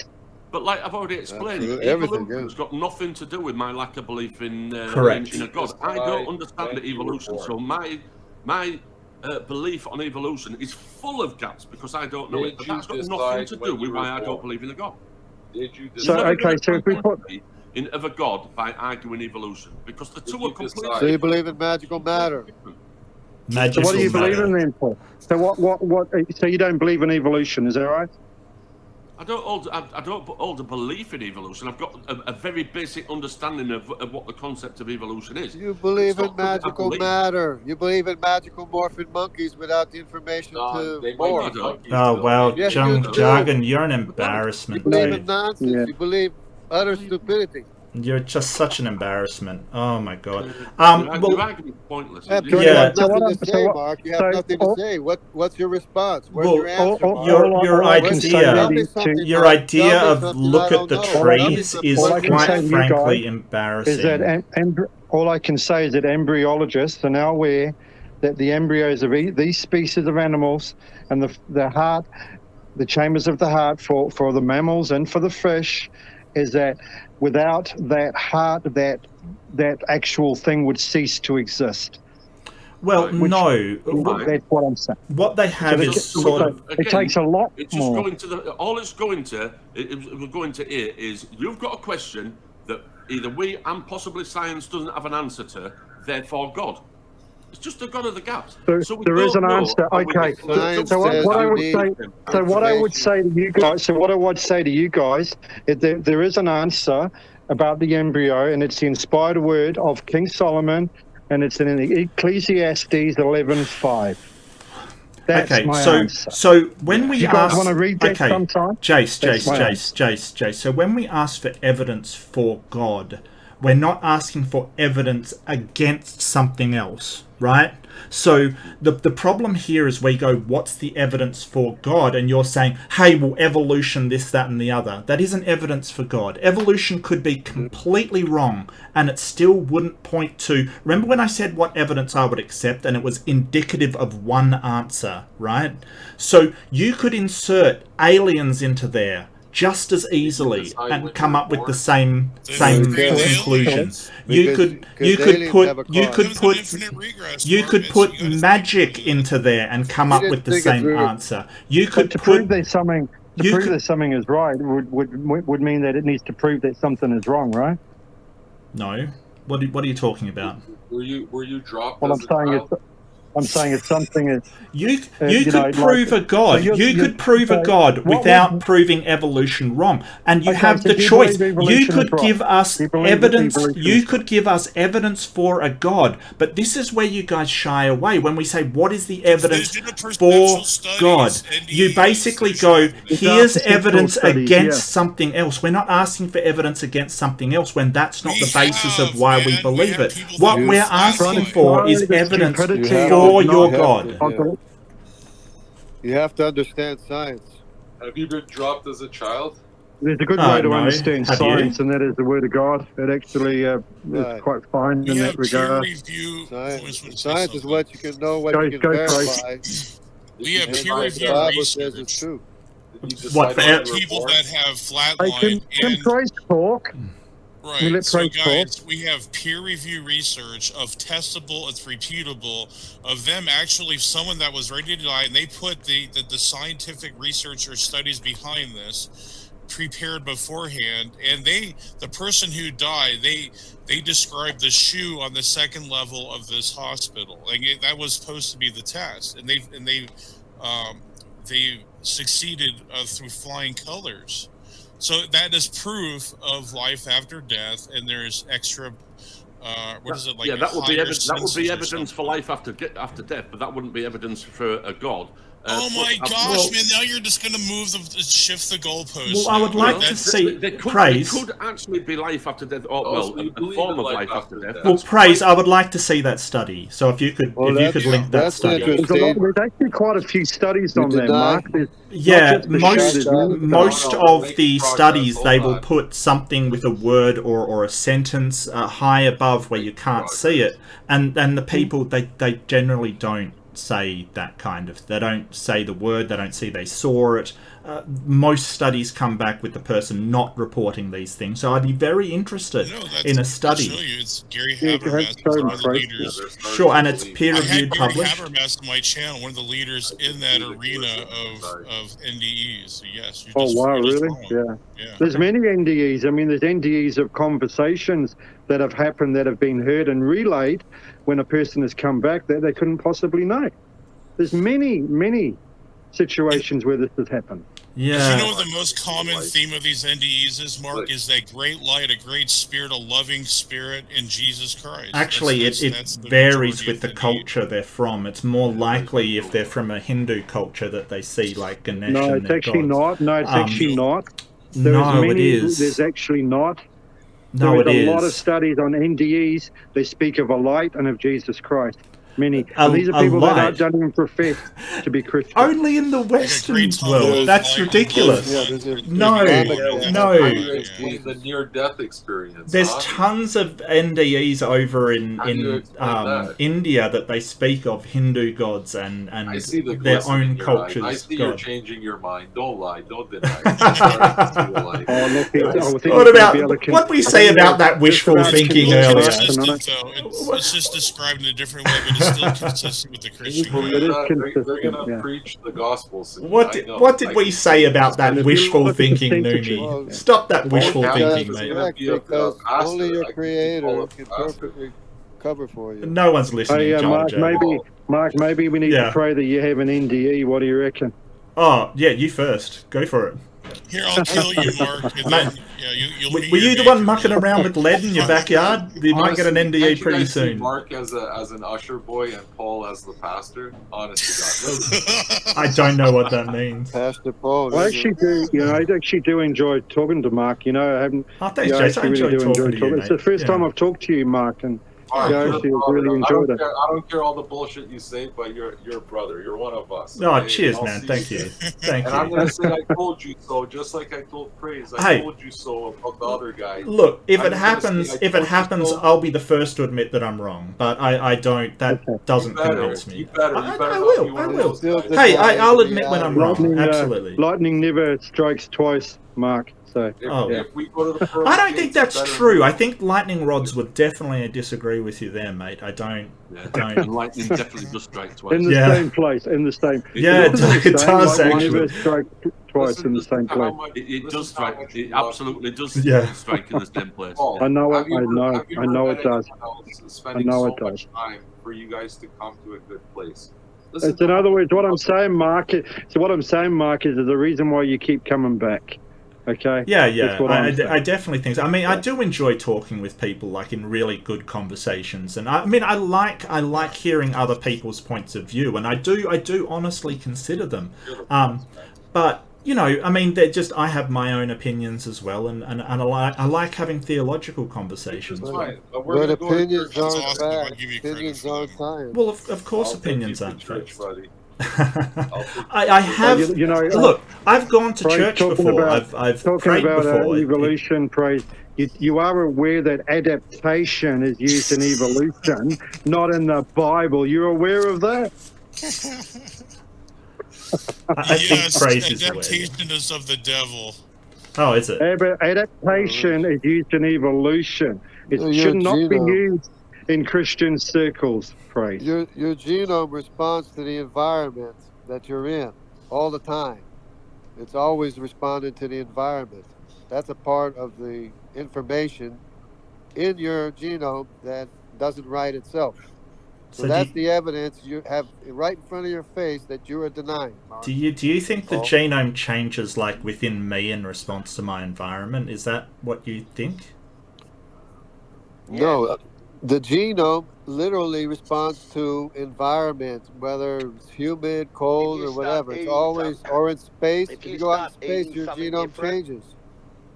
If you start eating something different, or you move from a hot climate to a cold climate, depending on what you're doing, good genes will switch on, bad genes will switch off. It depends on the way your DNA methylates. Your DNA changes the way it methylates. So yeah, it responds all the time. Yeah, but your genome doesn't change. It's absolutely wonderful. You're giving glory. You're giving Nature is a glory to wonderful thing. nature. You're giving glory to nature, Paul. You're Let's an not give idolater. glory to nature. That's idolatry. What's wrong with you're nature? You're worshiping and nature. glorifying You nature. worship a god. You're glorifying and He's worshiping not going out the objects, back and Paul. worshipping the You're an tree, Jungle object Jargon. He's worshiper. not. You're worshiping Yeah. nature. You're worshiping atoms and molecules. You're an idolater. That's And the you're a god of the difference. gaps person. That's the difference. You don't The difference You is don't- you believe in the god of the gaps. You don't believe in the maker of matter. You believe in magical matter. You worship a leopard. That's what you worship. That's the difference. We believe.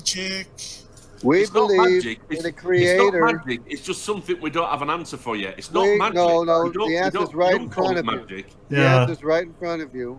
We believe in a maker of matter, a programmer of matter that programmed and ordered you to be a human. Hey, Jungle You Jargon. believe that- You believe in magical matter. You believe in magical morphin monkeys. Hey. that you happen to make Jungle Jargon. mistakes until you Don't turn tell me into a what I human. believe because Jungle you're wrong. Jargon. You can't read me mind. Yeah, you believe all that nonsense. Hey, You Jungle believe all that Jargon, Jungle stupidity. Jargon, Jungle Jargon. Does this ever work for you? Like just Go coming talk in to and Ken yelling Hogan, at he'll people? explain it to you. Ken Hogan, you have got to be kidding me. I will That's be your talking to Ken argument. Hogan. No, I'll be I'm talking just to Ken saying, if Hogan. you want to know what your problem is, talk to Ken Hogan. He'll I explain it. will be. I don't need, You're an idolater. You're an object credit giver. You know I've believe got a in debate magical coming up with matter. Kent Hovind, right? We made so much progress. Well, he's Ken You know I Hogan got a is debate with him right coming now. up. I will be debating him. You know I will be talking to him and debating him, right? Oh, you're not. Oh, I am. Are you, Mark? Yeah. Are you, Mark? Really, Mark? When are you doing this? Let me see my calendar. It's like October 22nd, I Rick, think. he can explain your problem to you. Oh, Explain your problem. he has explained nothing. Kent Hovind has very little idea of It's in how your face. evolution works. Mark, can you schedule deny me into your reality. calendar? You deny reality. Hold on, can you schedule me in to your calendar, or are you too busy? No, I should be able to. As long as it's sort of next month, that should be fine. I do have a bit of work. So when on are at the you moment. debating? Well, I want to know when you're debating. Well, it depends on your time zone. It's like 8 p.m. on the 21st, Yeah, which but is like. You just lost this debate. You just lost this debate. How are you going to win Ken Hovind? Lost this debate. Well, it depends what you it depends what you think of winning a debate means. So if you've been going in and yelling at people, then yeah, absolutely. I generally don't go into a room and yell at people, telling them what to think and say. You know, I generally don't do that jungle jargon. Right in front of you of your creator. Yeah, Jace, what's up? Yeah, Mark, you do realise that you're going to have to get him off script. Who? You realise that, don't you? Who, Kent? Oh yeah, Kent's got his. I mean, get him off script. Kent's got his thing that he does, and you know he's got his slides and he rarely deviates from it, which you know that's his thing. I don't have anything, you know, no problem with it. It's fine. But you realise he's already got a preset. He's already got the answer to your question before you even give it. No, really. Unless you can give him a question that he doesn't have. Yeah, the only way you can stump Ken Hovind if you have some recent science or knowledge that he hasn't heard of. Oh well, watch my last debate. I mean, Kent didn't put up the debate. I said. Who was your last debate with Kent? It still doesn't win the debate, though. Mm-hmm. Was it with Kent? Yeah. Okay. Well, when was that? Oh, it was a while ago now. It should be up on my channel. Kent didn't put it up on his, and I put it up on mine. I don't even know your channel. I'm not even subscribed. What's your channel, Mark? Mark Reid Atheism. Okay. That's ridiculous. You have a channel? Yeah. Yeah. Stop promoting this. Look, I don't usually do promotions. Nice boy, calm down. Everybody go flag his account right now. Flag my account. Yeah. what a charitable Christian thing to do. Yeah, that's awesome. No, I'm just busting your chops. But are you driving or do you need a ride for Sunday? Sorry? Are you going to meet me there? I don't think so. Is that the rapture? Do I need a ride for the rapture? You're backing out already? Are you kidding? No. I said I'd been to church. Let me ask if Paul's driving us. Paul, are you driving us or do you need a ride? Leave me the comedian. I'll take both of you. I don't care. I'll drive both of you. I've just nipped up to the toilet. I missed what the conversation is, so I don't know. Where are we driving to? Sunday. We're going to go to church together. Okay. Well, can you drive to Australia?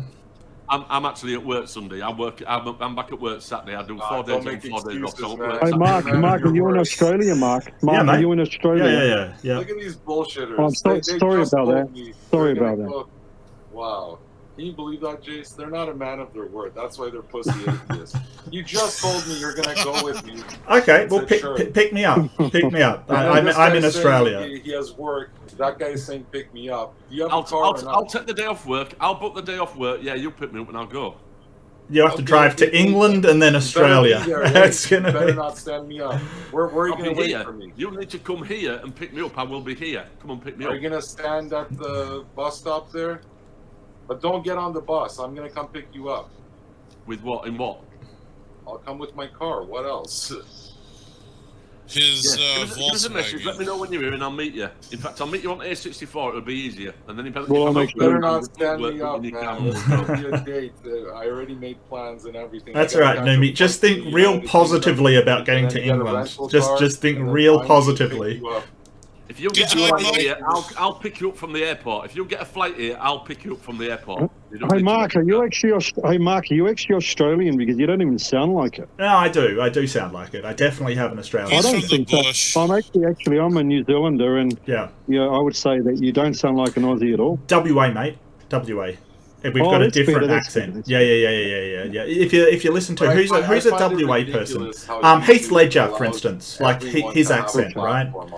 You know, even an atheist, you know, like Mark Reid Atheism, follow me, you know, hashtag Mark Atheism. That's pretty ridiculous. What do you mean? Mark, I really do think you need to come to Christ. You know, I really do. Why not Mark Christianity? Like, what's wrong with you? Nothing. You need to jump ship. Get off that ship. It's sinking. Come on our ship. It's actually with me, Mark. It's actually the largest growing demographic in my country. I mean, Australia just hit 40-something% atheists, and Christians are only 46%. So this education is really? I didn't know that. Yeah. Well, don't worry about New Zealand, because 95% of people in New Zealand are brain dead anyway. So, and you're not one of them. Oh. No, it's my island. It's my island. I'm sorry. I forgot I was talking to the King of New Zealand. Yeah. Miseducation isn't an excuse for believing in atheism, which can't tell you anything anyway. And your lack of an answer for something isn't a reason to believe in a God. God. Atheism well done. Has no answer. Atheism has no answer. Well, it's not I gave you supposed the to. answer. Atheism doesn't have an answer. You're absolutely correct. Atheism is not an answer. It's a position. Exactly. So you can't tell me anything. So you can't tell me anything, can you? Atheism isn't telling you anything. It doesn't claim to Right, tell you exactly. anything. You know what, though? I would rather have no... You obviously creator. Yeah, he doesn't. And only your creator... Now you've got it, Paul. Only your creator can recreate you. Nobody else can. So I'd rather have...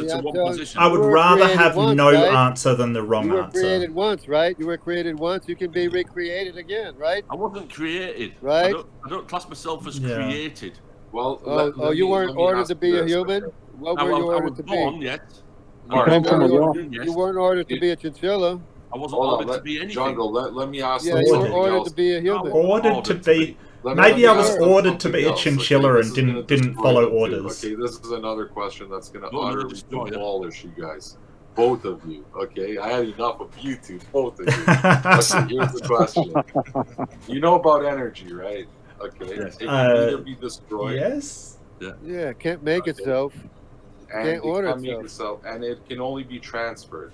Yeah. Right? Yes. And we are energy, no? Yeah. Yeah. So that's something there, no? And I didn't even get that far because they're not even on that level. They're not even on that level to understand it. That's the thing, exactly. They're in kindergarten right now. I'm trying to explain the answer then. Okay, right. So, like you said, energy cannot be created or destroyed, but energy transfers. So, when I die, my body will cool down. That's energy of heat going into the atmosphere. The molecules of my body will all break down and go into the soil, which will then feed plants. So, the energy from my body will carry on. No one's disputing that. That's a philosophy. But that doesn't say anything about a God. Well, that's just the naturalistic explanation. And what about transferred energy? Origin. The energy is transferred. The heat from my body will be transferred into the atmosphere. The molecules of my body will be transferred and broken down and go into the soil or wherever I end up, which will then be used for plants or whatever, and it will just all go back. You believe you're going to come back? It's not being destroyed. It's been and that's totally separate from your spirit, right? It's totally separate from your spirit. Well, I don't believe in a spirit. Yeah, so you were like acknowledging, saying that even if it was true, that explains eternal life. It doesn't explain the God. No. Remember with the near-death experience? What do you think if it's true means? That means that it's not but the science backs it up. Well, I don't believe in the conclusion of near-death experience.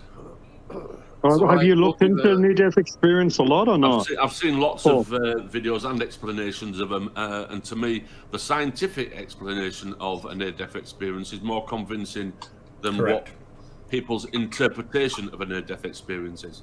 You're talking about the brain chemistry. Okay. Yeah, he didn't look into it. Yeah, the brain breaking. No, he hasn't looked into it. He hasn't looked into it. He may have looked into the brain chemistry, but no, he hasn't looked into it. If you look into it, you'll realize when you have a near-death experience, your pineal gland, your third eye activates, and that's where your consciousness is. And that's what I was trying to tell you guys. It's all science. Science and religion are one. I'm not saying that people aren't experiencing something. I aren't saying that people aren't experiencing something when they're near death, but what I'm saying is the conclusion that they're coming up with at the end of it when they come back is not convincing to me. I don't find any of the stories convincing. They're all bullshitters. They're all bullshitters, right? So when you know, Praise gave you one before, is that not convincing to you? No, I've got no evidence of that. That's a story he's told me. I've got Praise, perhaps you need to show evidence. Yeah, so there's a lot of someone things to be observed. So how the heck are we going to have observable evidence Yeah, so there's a lot of things the brain does. Of course it stores. There's a lot of things the brain does in the process of dying, even before it's dying, right? So you've heard the expression. Well, you don't know that. You don't know that because you haven't been there. Your life flashes before your eyes, right? We know from neuroscience that what that is. That people get extra knowledge. Even more, it's like a heightened consciousness after death. I'm sorry, Mark. So just before you die, what the brain does is it goes through every experience and it may that involve you've ever some had, chemical trying to processes find a way out of it. To get that heightened consciousness. Something similar happens to you when you take magic mushrooms. Well, I mean, Praise apparently had a paper on it, and I haven't seen it in side chat. If you've got any scientific evidence for it, i.e. peer-reviewed papers that show it's true. I'm going to post it in the chat. Gary Habermas is one of the leaders in that area. So, There's too much evidence. It's all in front of your face, Mark. Well, I don't think so. I don't think that's very convincing evidence at all. If you ever tried... isn't knowing. Thinking isn't knowing. If you ever tried magic mushrooms, you would think God is real. I have, and I've even done some pretty serious acid when I was younger. I disagree with that. Thinking is actually a form of knowing because you have to draw inferences from what you can comprehend and apprehend, not necessarily that you can't know anything through thinking. But then again, it's kind of a leap to say that thinking isn't knowing because you have to draw what we can possibly comprehend and apprehend. So I kind of disagree with that statement a little bit. I mean, sure, yeah, directly by itself it's not, but we can't literally say that thinking by itself is not necessarily not knowing. You have to draw some inferences too of what you know of to come up with something. So if anybody has an issue with that, you can let me know. And you would have to think something before you know it, right? You'd have to at least entertain the concept before you can claim to know the concept. Yeah. I mean, I'm still trying to square that circle a bit, but yeah, I think we'll end it there. But you have to know something first before you could even think about it, right? Would you have to know something? No, I completely disagree with that. I could think about, a magic unicorn, and I wouldn't have to know that's true before I think of it. Right, okay. Okay, well, I'm a dumblet, fine, sure. No, I get what you're saying. Oh, this is a YouTube video. What? I thought you had a paper. So, Mark, I put the link in there. You go. So. Okay. Well, I'll watch it, but I was kind of expecting a paper. Evidence. What do you mean it's not evidence? I thought you were going to put a peer-reviewed paper in the comments, not just a link to one of your streams. Well, that's what I thought too. No, it's Gary Habermas. He has the citations. Yeah, he'll tell you all the citations. Did you put them in the description? No. We're not going to have to watch it to find out what they are we? Oh, this is an hour-long praise. What are you doing to me? All right. Well, I mean, I'll watch it, but I kind of was expecting a paper or something a bit more substantive. Okay. That's okay. That's all right. I will watch it. Well, no, hold on. I'll find the. Actually, I'm going to give you a paper here, Mark. Okay, you probably should look at give him a paper peer review, Price. You need to. Yeah.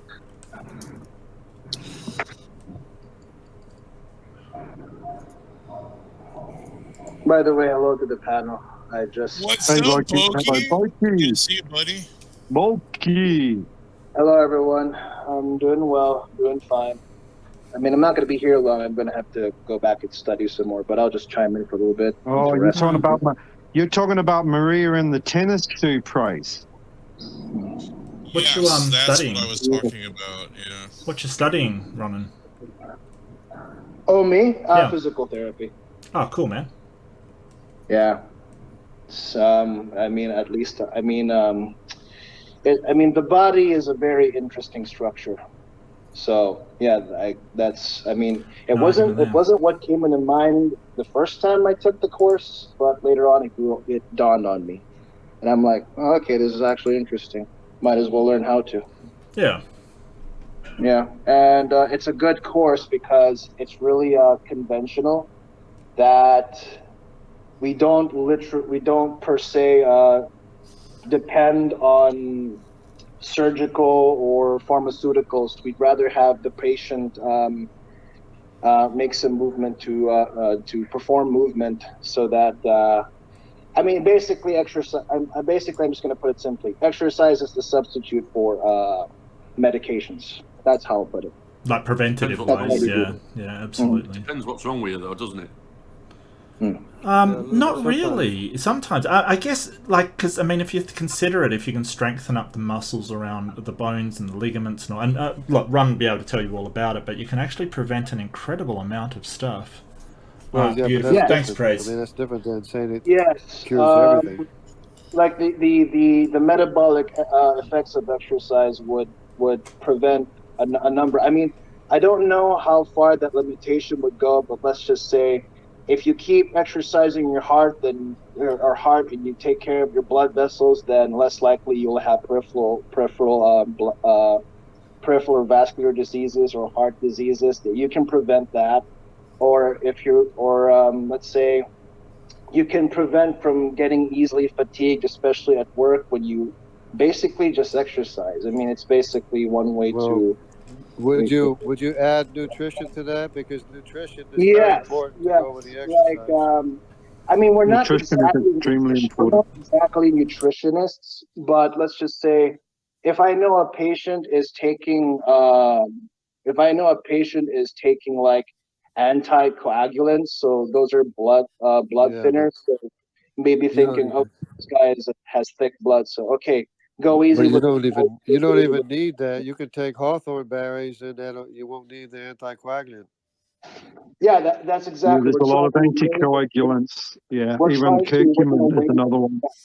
We're basically trying to wane away from the medication. We're also doing our part to make sure that the patient isn't dependent on medications, because it's also part of our study to know that people can be very dependent on their medications or prescribed drugs. That it would be a decrement to their health, and basically. Thanks to the pharmaceutical industries, yep, that's what they do. They get people on them, and they'll never get off them. Not necessarily. I mean, if you prescribe it and give it the proper parameters, and that's okay. But never fixes the cause. Most of these things only fix the symptoms, never the cause. Yeah, right. It doesn't. That's why we do our best to wane away from the medication. And I had a patient who had, based on the drug he was using, it was an anticoagulant. So thinking, okay, this guy has some sort of a constrictive blood vessel disease. So okay, so what I would do is work his heart just a little bit, and I would tell him, okay, easy with the fried food, easy with anything that contains bad cholesterol. Because what I want to do is to make sure that you're no longer dependent on this medication. I want you to move your ass instead of depending on medications too, so that you could be healthy. You don't need it. So that's what we're trying to do. Shalom, Jew. Hey, Praise Doki has put some really good links in the chat in regard to NDEs. Yeah, really just a worth quick one looking on at. that. I don't know who put this one in, but the one that was put in, it's from Liberty University, which is basically a Christian science. Well, I wouldn't class that as evidence. Yeah, but they still are an accredited university. I guess my problem with it is the conclusions, which sort of says they've offered no proof for an afterlife. I've quoted directly from it in private chat. Neither, as we said earlier, is our purpose to prove the afterlife. In fact, we have not offered any proof at all. So then they're not saying that this is the afterlife. They're saying there's some more questions to be asked. And I agree. I think there's some really interesting questions to be asked with near-death experiences. But don't think it's saying what you think it's saying, Praise. Well, like, word proof is like a strong. I mean, it's a philosophical term. I don't even think that is attainable under some positions. I mean, because you're an evidentialist, probably, right, Mark? Or would you classify yourself? Yeah, I would. Yeah. So you would believe in evidence rather than proof, right? Well, so that's what Gary Habermas and they were trying to do is show evidence. But they're kind of synonymous here. Like they're sort of synonymous in the way that he's using it. Right, because this is science, so there is no such thing as proof in science. I just think it's just a difference in terms, that's all. Yeah, no, that's fine. Like what Doki is put on there, evidence for life after death. Now, a near-death experience, to me, would still not be evidence for life after death, because they've not actually died. It depends what science you're talking about, because... You know, you know what? I still think with a near-death experience, when you have somebody, on numerous occasions, you have people that are hearing a conversation in another room and then can relay that conversation afterwards, that's got to give you something, surely. I think let's say that what you've just described there is absolutely fact, and I've got to agree that this person was a near-death, basically on the deathbed. They were almost dead, and they had a conversation into another room. What does that give me? That just tells me that something's happened that I don't have an explanation for. That's what you're doing is you're coming up with the explanation without the evidence that your explanation is actually what is happening. For all I know, when somebody dies, the brain waves from somebody else in another room, you know, it could pick it up, but that still wouldn't have anything to do with life after death. It's the most parsimonious position, Paul. Well, I think all it would do to what's going on. Yeah, that's where I'm stuck at. I'm not disputing that certain things don't go on when people are having a near-death experience. Something is going on. It's your conclusion that I'm beyond the natural. We have to make that distinction. Well, I think that it would have to be. It's still not supernatural. It's because it's just something we don't understand at the moment. Maybe it's beyond the natural. It would have to be. It would have to be investigated to find that it is supernatural. It would have to have more investigation to find that for sure. But, you know, sort of things that we don't understand why they happen, you can't just insert afterlife into it and say, well, it's done. That's the best explanation till otherwise. That's I think it needs more investigation until we can determine what it is. I don't know at this moment in time. Yeah. I don't know. That's the best explanation is supernatural. That is. The best explanation is I don't know, not coming up with something. No, that's not how it works. It's not physically possible. We draw a conclusion based on the evidence. Right. That is so somebody nearly dies. No, hang on a minute. Somebody nearly dies. They didn't die. They nearly died. Right? They had some sort of experience that happened in that process, and you then go to basically the supernatural afterwards. Where does the supernatural come into this? Somebody's having an experience when they've got lack of oxygen, the body system is starting to close down, the brain is starting to close down. They're having an experience, and you're the one who's going to the supernatural. I'm not disputing that. No, it goes beyond that. It's like knowledge. Beyond the supernatural. Maybe the more knowledge is not physically possible. Maybe the more open. This is the best. They deny everything. They'll deny everything. They're denying. You don't automatically just go with what you say is the best explanation. If you don't have an actual explanation, you've got to say I don't know. Not I don't know. There's a science called theology, and in theology, theology is not a science. You can't know the truth. Not a science. How do you get somebody having an experience? In the science called theology, which is the highest level of science, you can know the truth, and the truth will set you free. Theology is not a science. I'm sorry. You're not giving us anything to go by. All you're doing, Jungle, you're in denial. You're in denial. Right. If it goes beyond the natural, then that is supernatural. Wow. But I don't think preaching is going to work here. You got to have yourself a syllogism. Like, so what Paul's actually saying that it could be natural, but we're not aware of what occurs. Is that what you're saying? I'm saying that basically is somebody has this experience, they then tell you what it is, you're going to, therefore, supernatural, life after death, which they haven't died anyway, so why you come to the conclusion of life after death? Because that ain't happened. They've just nearly died. Again, and you're also going to therefore. That's not how they're defined. That's a misunderstanding of the term. I really don't know how you put that. And you're near death does not mean they nearly died. It means they were dead and nearly stayed dead. No, it doesn't mean they were dead at all. Yes, nobody has ever. No, you have to be brain dead to be dead. You have to be brain dead. Ever come back from death? They've been almost dead, that's not how near death. That's not the definition. That is a misunderstanding of what nobody has ever come back from death. Yes, they have. Not brain death. They haven't. Thousands have. No. When their heart's stopped, unconscious, but they have never come back from death. They have. No, it is dead. It is in denial, Paul. I'm sorry, you're just in denial. It is dead. How am I in denial? Right, you've got certain. We have thousands of accounts and testimonies that have been checked out by credible scientists. Praise. When does a doctor call time of death? When does a doctor call time of death?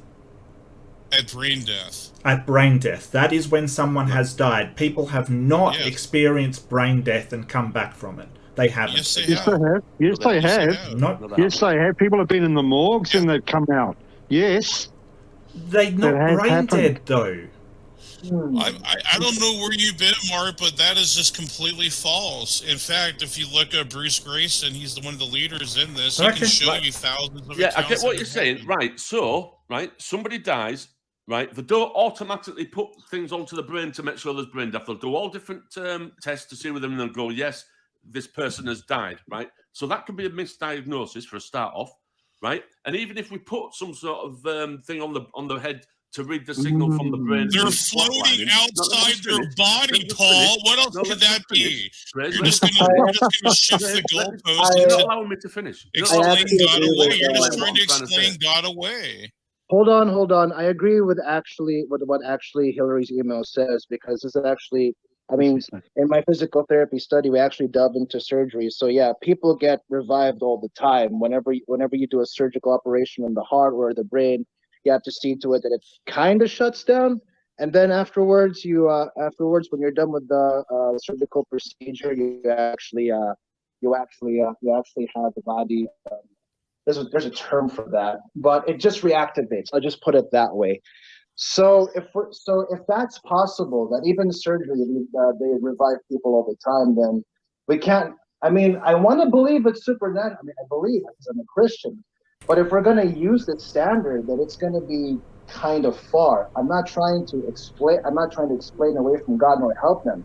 I just think we need a better methodology or some modality to explain. Well, no, it's not even that, Doki. We just don't even have the technology to do that. It's not God's fault that our technology is limited. Oh no, I never argued for that. I never argued for that. So the reality is, Paul, that the supernatural is beyond the natural laws. Okay. So what's not a natural law is actually delved into as supernatural. That's the definition. The problem is that we don't have a methodology for evaluating. That's not to say it's not supernatural is ridiculous. When someone's floating above their body, when they float into another room, and they see things that they couldn't possibly see, that's supernatural. We don't see them floating out of the body. We don't see them floating into another room. But they see it. That's the thing. That's what they experience. No, they come back and tell us what they experienced, not what we've seen. Well, can we see the spirit realm? Can you see into the spirit realm? Can you see spiritual? Plus, the human mind and the human brain can't see spiritual things. You're ignoring the tons of people that haven't been able to hear conversations and haven't been able to see messages placed on top of things. So how do you explain that? Yeah, and like what Oliver's just put on here, how does a person float outside of their body and describe a shoe on top of a hospital building? The answer to that is, I don't know how they can experience that, but your conclusion to what you're saying is happening, you've got no evidence for that. The answer is, if the evidence is when they come back. Maybe the day before. Maybe the day before they could have walked past the window, looked down onto a roof, and they might have seen a shoe. And then when they've gone through whatever they've gone through, we don't know what happened before. Right. We don't know what information they had before. And just to say that somebody died, somebody floated outside. The problem is, it's not just one isolated case. Paul, it's not just one isolated case, though. There is numerous cases of these things happening. There's actually thousands. There's thousands, Praise. Yeah, there is. Yeah, actually interesting. Well, I got to go, people. Thanks. It's been real. Mark, just face reality. Look at the evidence. Oh, you face reality, buddy. You first. And believe the truth. Believe the truth. what this is just reminding me of now is coming up with all these things. How did this happen? How did that happen? Can you explain this?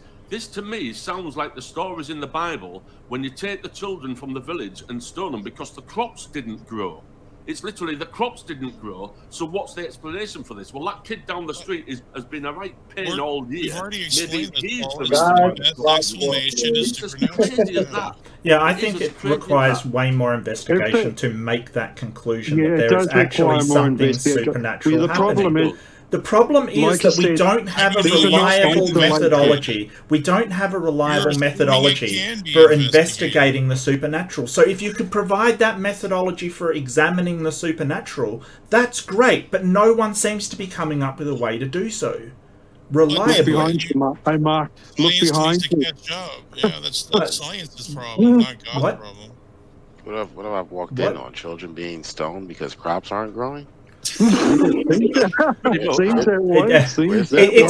about the same tenuous conclusion being made. Relevant to what we're really even talking about. Well, it's just a tenuous conclusion born of leaping to a supernatural causation. I got a question for the Quran? Look, throughout history, people have leapt to supernatural causations for all kinds of things. We've thought lightning is gods. We've thought this is gods. We've thought floods are God. That's not the case. It's just not true.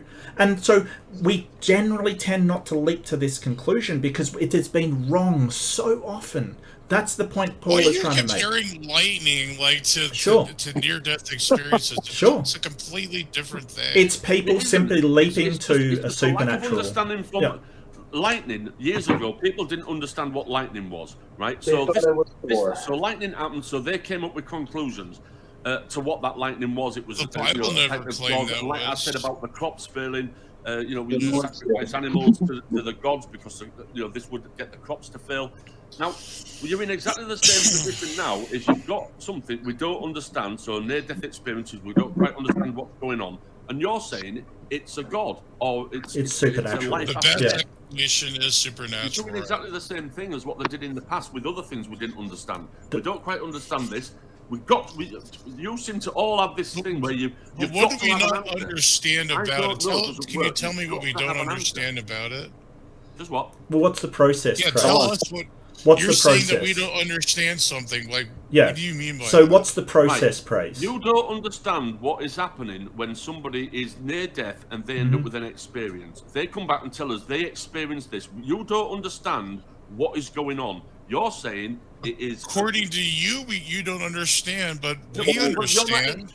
You're not explaining to me. Right, somebody, is in a hospital bed like that, like Doka just said there. Somebody... comes back and says, I floated out of my body, I looked down onto the hospital, and I saw a shoe, right? When they go there, they go and look and they find there's a shoe there, right? That's all the information you've got. You're now saying that that is proof of life after death, and that's proof of a god. It's not just that, though. It's not just... It's not just that, Paul. There are many cases. It's not just one isolated case we're talking about. Right, so you've got many multiple cases with similar evidences. stories. Yeah, there's multiple cases of people being wrong. That's the thing. They're all the same. You've got to go, when you get to the end of it, your answer's got to be, we don't know what's happening. That's where you are. That's literally where you are. You're going one step further and you'll go, we don't know what's happening, but however, this is proof of life after death and it's also proof of a god. I don't get how you get to that position. I really don't know how you What do you mean we don't know? I still understand. Because you're not explaining to me how you know that it's because we hear the evidence. What does it mean when you hear the evidence, Paul? When you hear the evidence of something, is that evidence? No, well, you've got evidence of not knowing something. That's all you've got. Yeah. But when you've got a person, when you've got people in other rooms hearing conversations, seeing shoelaces, seeing people pick their nose, and that kind of thing, is that not evidence? That's not. When they come back and tell you so? Yeah, it's evidence to what you've just said. It's where do you get from that to this? That is evidence of life after death. How the person never died. Well, are they in their natural bodies? But are they in their natural bodies at that time? No, they're not. I get it. I think I know. They're not in their natural bodies. can only come with I don't know. I don't know how you get to life after death and God from that. You're the only one that's saying you don't know. Like, we're saying we do know. Well, the because problem, you know what, Paul? Because their natural, their physical body, dreams where they've done similar things. The problem their is physical when body doesn't just stand up and go into another room and listen to a conversation. The problem is it's when not we their get physical body doing this. when we get to actually studying this. Hang on a second, Paul. Hang on a sec.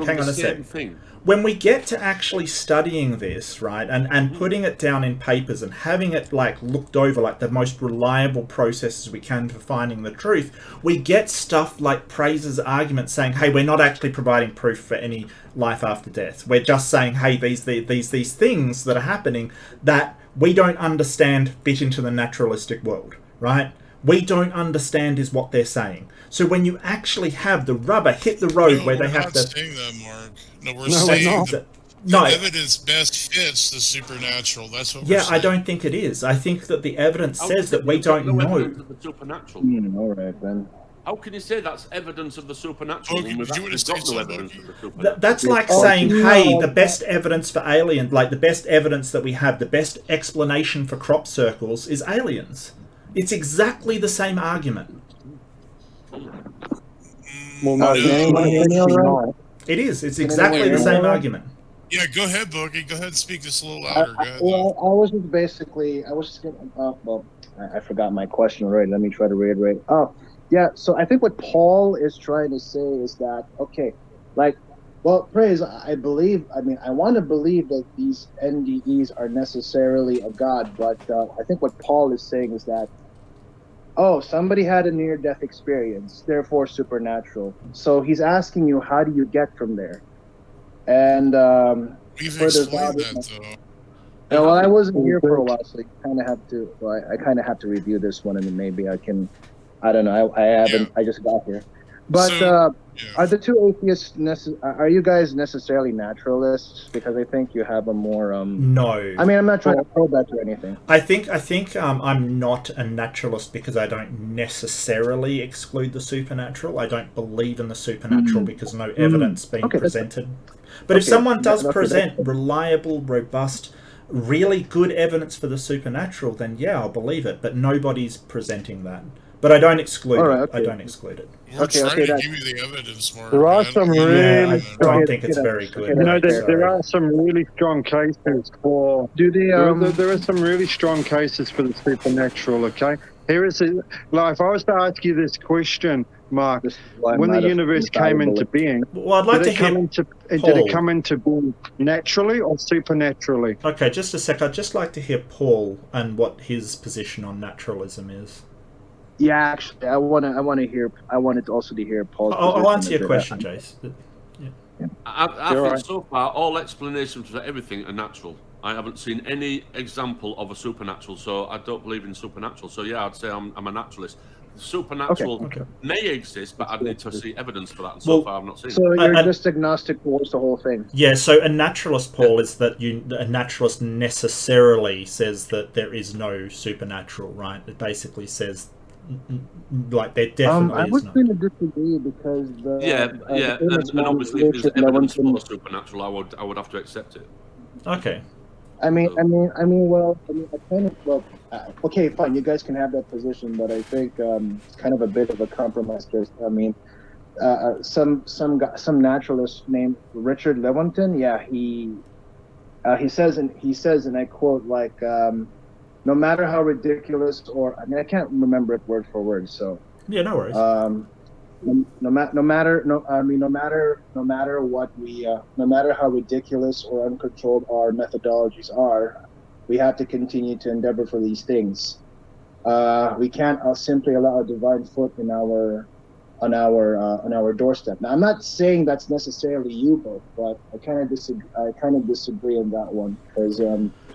Maybe when you deviate away from metaphysical naturalism, you might as well you have to kind of Well, you're not necessarily a naturalist no more, but you're borderline getting out of that. Sure. Well, I'll sort of clarify that, because if you're talking about, so when usually people are talking about naturalism, they're talking about a philosophical or ontological naturalism, right? Which is what I presumed you were talking about.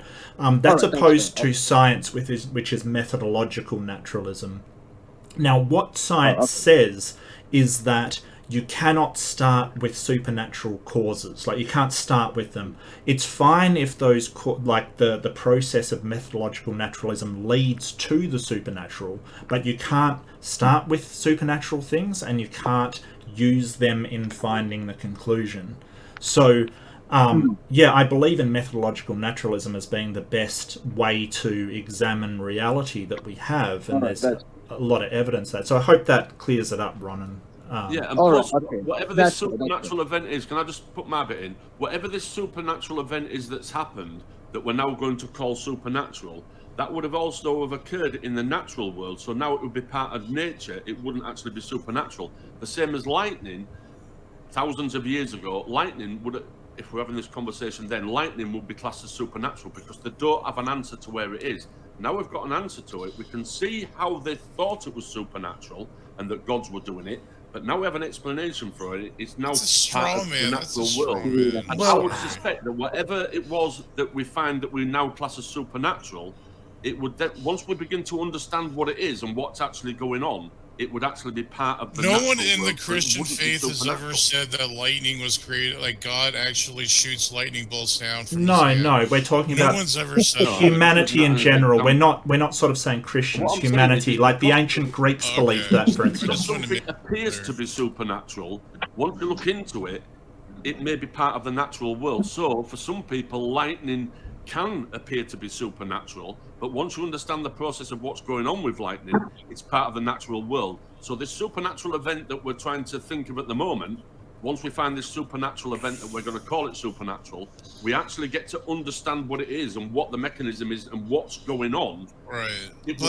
I would disagree with you. I would disagree with you, Paul. I would disagree. I think that it is possible to, like, I wouldn't exclude something being supernatural. We may never understand it, and I think it could be proved to be supernatural. I would actually, that's why I'm not a naturalist, because a naturalist would say... A naturalist, well, let me finish, Paul, let me finish. A naturalist would say, hey, as soon as we understand it, it becomes part of the natural world, so the supernatural necessarily does not exist. I don't hold that position. I think that it may be possible, I don't know how, it may be possible to prove the supernatural where it does not fall into natural laws. I don't believe in it, and it's not been demonstrated to me, but I think I don't exclude it necessarily.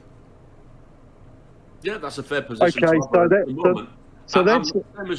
moment, I can't envisage that can happen. Because, like I say, I think once you understand what it is and what's going on, it would then be part of the natural world. Right, which is a naturalist position. It could be possible that there is something that isn't, but I can't imagine what that could be. No, neither could I. But, you know, and I think Jace had a question for me. So, do you want to refresh my memory, Jace? So, you know, the creation of creation of the universe. Right. Okay. Was that as far as you're concerned, was that in creation, is it a natural event or a supernatural event? Right. I wouldn't call it a creation to start off with. That's kind of begging the question of putting the answer in. The origins of the universe. Oh, yeah. The origin of the universe. The origin of the universe. Was that a natural event? I don't know.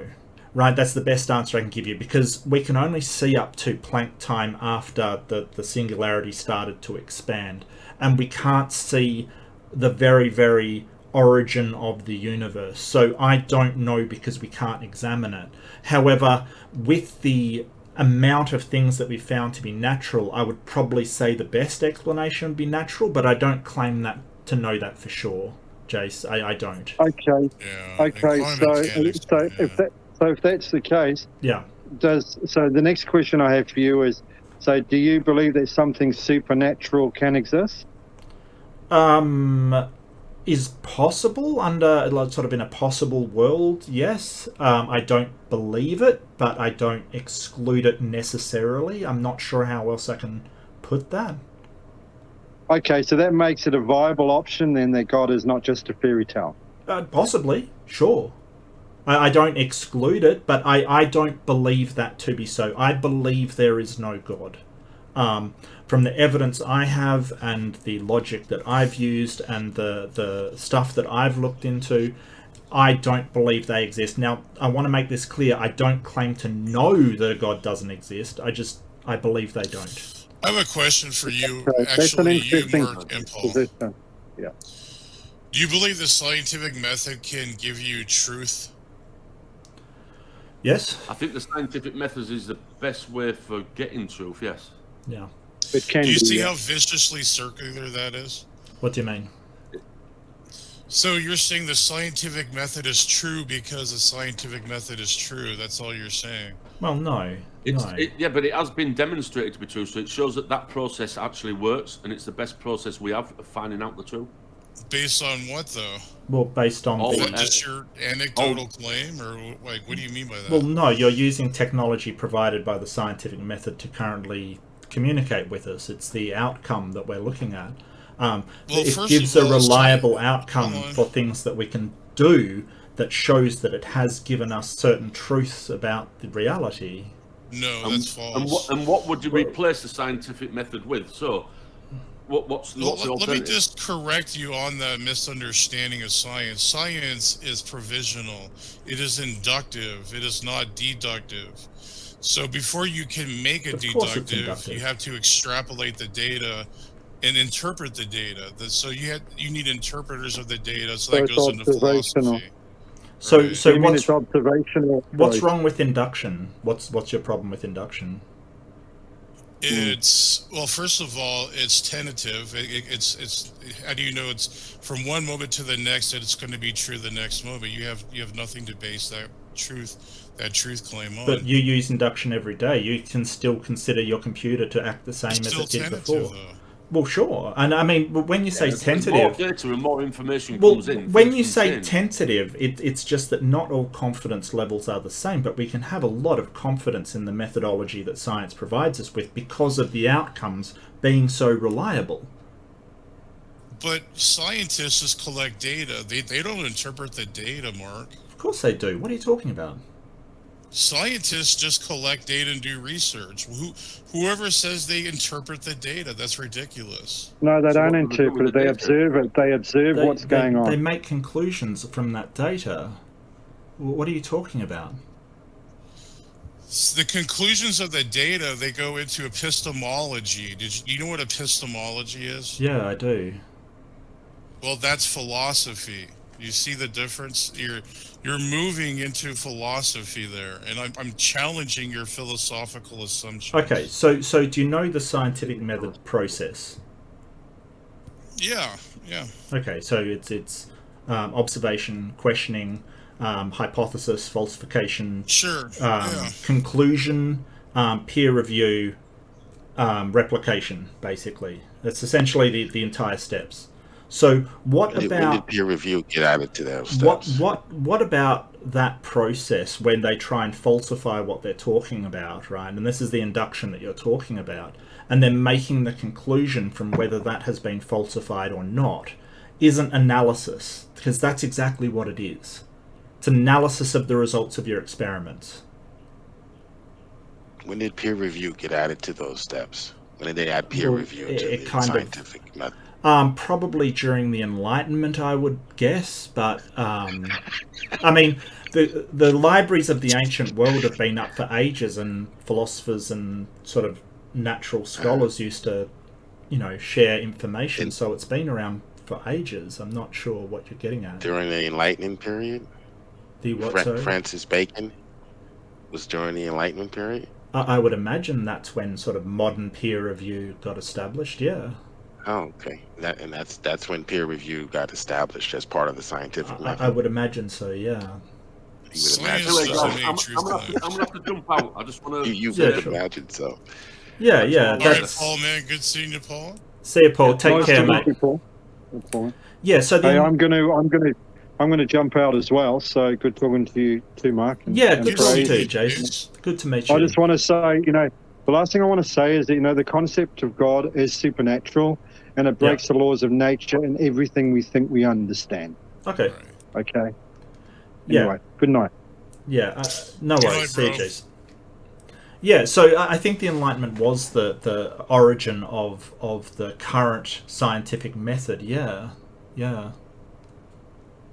I'm just saying science does not make truth claims. There has to be interpreters of that make it, where they would claim it would be true, but then what would make it true? And that's what I'm asking you. What would make something true? Well, that wasn't your original question. It's whether it can tell you something true. And I don't think truth claims is necessarily... Like, you can tell whether... say a model will work in reality by comparing the results of the model from what we experience, on a replication study or something like that, right? It will tell you whether that it's model... still approximately, though. That you, well, sure. Like, for something to be objectively true, there's just nothing you could appeal to make that objectively true. Well, sure, but it doesn't mean that those models aren't useful and that they don't tell you anything true about reality. I mean, sure. They can They're tell provisional, you right? true things about reality, sure, but I don't see why using induction and models that best fit our reality is somehow bad in any way. It's the most reliable way we have of... Well, I'll tell you why it's problematic. Because you're appealing to the minimal understanding of reality rather than the fundamentals. See, the fundamental parts of reality, they ground what we call like the local or minimal things that you're trying to like your observations, let's say, of like looking at a caterpillar and it transforms into a butterfly. That transformation, that is like a local observation. It's local data, but what encapsulates, like, this is more of an ontological question or metaphysical question. What grounds, what makes it regular, or the best way to put this, like, to keep it consistent, like what makes it regular, like, let's say the law of gravity. What upholds, the uniformity of gravity? Okay, so going from minimal underlying facts about reality is sort of what you're alluding to. I'm not sure I'd use minimal, but I think particulars. Yeah. Well, I think making the minimum amount of assumptions is probably the way to go here. The problem is when you multiply entities as against Occam's razor, you get incorrect results a lot of the time, and this is the problem. So it isn't a bad thing that you're coming from a minimal amount of assumptions and that you don't multiply entities when dealing with these phenomena. And what encapsulates that, I'm not sure what you mean. So the law of gravity is basically a description of the phenomenon that is gravity. It's sort of a descriptive thing rather than a thing of and in itself. If you mean gravity itself, we kind of there's still a lot to be understood about it, but you're going to the Higgs boson and what gives objects mass and things like that. Well, let me explain it this way. So what dictates what is, what can be and cannot be? So there's a difference between particulars and reality, which was what science deals with, particular things. And then there's universals. What universally grounds, like, the epistemology of truth? What makes something true? And I think that's what I'm driving at. So that'll be reality itself. So all things true will exist in an absolute reality, and all things not true will not exist in an absolute reality. So it is the reality itself that either makes something true or makes something not true. If it is not in reality for me to be able to fly, that will not be true. Like, me flying will not be true. I cannot do that. That the possibility of that isn't there. However, if it is in reality that I can catch a jet and fly, there's a lot of background there, Ryan. Then that is within possibility, right? So you're appealing to a concept, though. You realize that? What do you mean, a concept? Reality is a concept. That's not something that is concrete. So you can't appeal to something concrete. That's my whole point. But concrete's... Are you saying reality doesn't exist? No, I'm saying reality is not concrete by definition or by classification. But only concrete things exist as a real thing. It sounds like you're saying reality doesn't exist. The reality is a collection of concretes. So what you're doing is just describing something we both agree on. I don't think it is. No, I think reality is like, for instance, if you're saying that reality is a collection, like you have a herd, right, a herd of donkeys or whatever, then that doesn't actually exist. The herd, there's no such thing as a herd, it's just a collection of things that exist. But a herd is real, it's a concrete, right? It exists. Right, what about herdness, though? Like, what makes a herd a herd? So you have a collection of herds, that's universal. Mm-hmm. And then we have the particular itself, or something that what you would say is concrete as one herd. So there's herdness, and this is what I'm trying to point out. There's ontology and epistemology. There's a distinction there. Well, I wouldn't say realityness exists as well. Something either exists in reality or it doesn't exist in reality. I wouldn't say there's realityness. Reality describes an accumulation of concretes. I think you're missing out on that understanding. I kind of disagree with that, Kate. Why can't abstracts be part of reality too? Or I don't know what you mean by concrete place. Like, could you elaborate on that? Abstracts aren't part of reality. They're kind of concepts that only exist in the mind, essentially. Oh no, I wasn't denying that, Bogey. I'm saying that the word reality itself is an abstract. So Mark is appealing to an abstract, and I would like to know... Yeah, I don't think it is.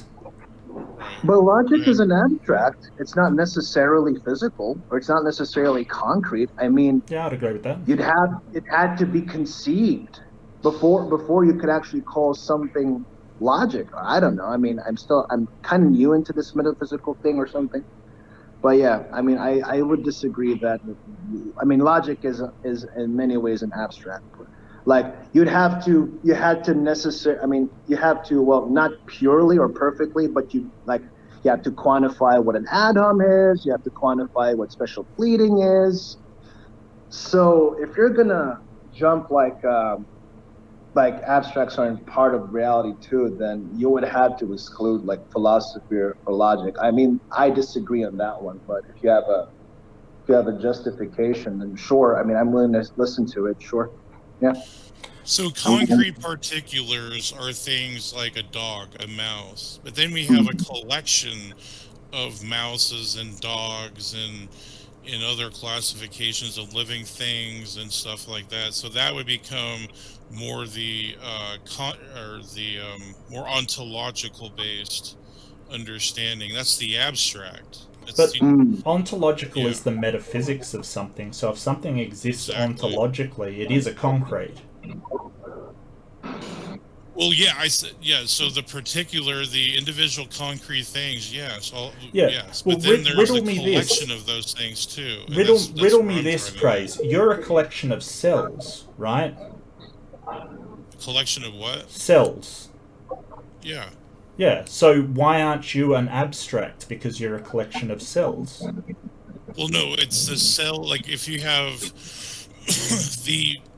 the ontology of a cell would be cellness. There's what makes a cell a cell. We have a group of cells, then we have an individual cell. So if you analyze both of them, you have like this essence, like the essence of a cell. Well, I think you're getting into sort of Neoplatonism here and sort of ideal forms kind of thing, which I don't. Is not, I don't subscribe to that. I don't subscribe to sort of ideal forms and things like that. Then you can't. But then that's a huge problem for you, because then you can't predicate anything. You have to have essences for you to predicate. That's just if you want to respond. I don't need essences to predicate things. No. Yeah. Because then you can't have collections or collectives in reality. Sure you can. You can only have individual particulars. No, sure you can. Why would you think you need essences What for makes a cow is cowness. You understand that? No, it's simply a set of attributes that the cow has. You can appeal to the individual attributes that make a cow. Right? It's universal without all cows. So that's the essence of a cow. See, that is required for a thing to be a thing. Yeah, but you're acting like the essence is another thing itself. And attributes aren't things themselves. It's what collectivizes all a thing or like a particular noun. Is the essence a cow? You know, is the essence a concrete? Is it an actual thing? Yeah, the individual cow is an individual. So concrete. Can you show me the essence of a cow as a concrete? Yes, they have fur. They have there's universal characteristics of cows. That's the attribute of one cow you're showing me. No, just a second, Ronan. Just a sec. You're showing me the individual attributes of one cow. Show me the essence of all cows as a concrete. Cowness. Yes, I mean you can say cowness, but that's not showing me the essence of cows as a concrete. Well, okay, like what is this like is for so? both of you guys. This is for both of you guys. Yeah. How do you essentially differentiate between a chair and a table? Function, the wooden thing that you place things on top of. Yeah. Chair is to be sat on. How it's designed in many ways. Its utility. Yeah. Yeah. But the essence transcends that. Like it transcends the existence. It's basically. I'm trying not to butcher this one, okay? The existence of something is kind of like the outward expressions of an essence. Like we know that a table, you usually put something in it. Sometimes a table contains a drawer. So like this is a table too, but wait a minute, what is this kind of table? Are you telling me this is a dresser now? Function, shape, or let's say we know usually what a table is because we've seen it. But when you say, oh look, this is a table, like in your textbooks where you have a list of items that you ought to memorize. I mean, I can't necessarily and absolutely quantify the essence of a table or a chair. So I think I'm getting the challenge of Mark here. Mark wants you, Praise, to actually demonstrate the essence of... Now, if you're going to demonstrate the essence of something, you have to fully know it. You got to know it the way it knows itself. But so between the chair and the table, I can't necessarily absolutely quantify the difference between a chair or a table, but I see it, I recognize it. So those are just the many ways I can come to tap into the essence, but I can't know a chair as it knows itself. Well, I got to take off real soon, but here's a question for you. If you get a very small table, like a coffee table, right, and you put a cushion on it and sit on it, does it now have essence of chair, or a stool, say essence of stool?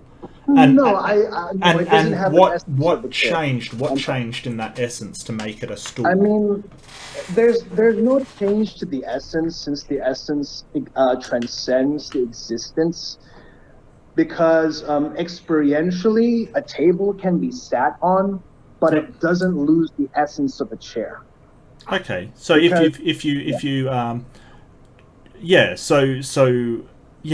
think that our words for things are descriptive of function and form. I don't think there is an actual essence of things. Like I could like put I could have a little mini table in my house. I could sit on it and use it for a stool, and it would be a stool. It isn't something that is separate from the thing itself, is what I'm saying. It's a descriptive thing. Well, whatever the essence of something is, let's say going back to your coffee table analogy, yeah, you can sit on it, you can put something in it, or it could just be decorative, but it doesn't affect its existence. Now, experientially, its existence can be affected, and it can be like a chair. So when I say you're sitting on the coffee table like it's a chair when it's not a chair. Now, by analogy, you could use it like a chair, like it's kind of like a chair when it's not, but it's still a table, essentially. I mean, that's the best way I could put it. Okay. I still need to study more about this, but that's the best that's all right. That's okay. No, I get what you're saying. I just think that you know, if somebody, like, you go to IKEA and there's a piece of furniture that can double as a chair or a, you know, small side table kind of thing, or a stool or a small side table, this multifunctional thing sort of throws a spanner in the works. But I think that its essence is whatever you are applying to it at the time. I don't think it's a separate thing that it acquires definition from. I think we define things by. Well, it's a collective.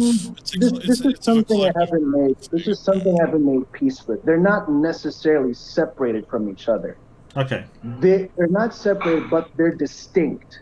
We got to be careful with that. They're not necessarily separate from each other, but they're distinct. Right? Okay. There's a difference between. I mean, I wouldn't say there's a difference. So it's kind of like a separating word. But I will say there's a distinguishing factor of, aside from all the similarities, it's not necessarily identical. So the essence. Yeah, but chairs aren't necessarily separated, identical. but they're not necessarily different. They're not necessarily separated, but they are distinct from one another. Right. I'm still trying to make. So, Mark, would you say the cow has an essence of an animal? Does the cow have an essence of an animal? I mean, it depends on. Characterize an animal, right? That's animalness. This is how we know how comparing somebody to an animal back in the Far East was really offensive. Because no argument there. Like, listen, because it's just a joke question. This is just a joke statement. You think saying fuck, shit, or damn is bad? Like, dude, you called somebody a cockroach. You weren't just telling them that you have an essence or you demonstrate the behavior of a cockroach. That was basically a reduction of your humanity. So that's got to be really offensive. That's like far more worse than all the vulgarity you could construct in the modern times. So.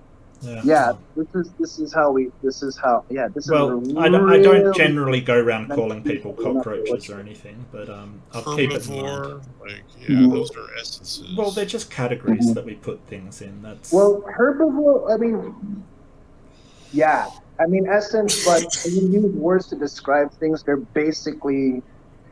I mean, I wouldn't necessarily say they are the demonstration of the full essence of a thing, but they predicate to it analogously. It's not always necessarily pure equivocation, because to purely equivocate something, you have to know what it is, like it knows itself. So we got to be careful with that one. Bovineness. Okay.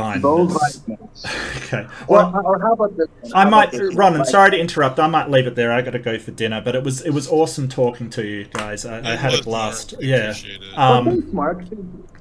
Yeah, always pleasure. So take care, and I'll definitely catch up with you soon. But what was that essence thing you were talking about? What was the school of thought? Essentialism. Okay. Well, I'll read up on that because I don't feel like I'm understanding what you're saying. Thomas Aquinas also kind of elaborates on that too. I just forgot where it was. Was that chapter 4 or 5 or Kenny's book? No. But yeah, it was a pleasure talking to you, Mark. You actually made me think. Well, I hope I've done something. I appreciate you, dude. I really appreciate you, dude. No worries. I mean, we have like these strong disagreements, but it was splendid talking to you. Yeah, absolutely. No worries at all. Take care, guys. See ya. You too, man. Take care, Mark. Good seeing you, man.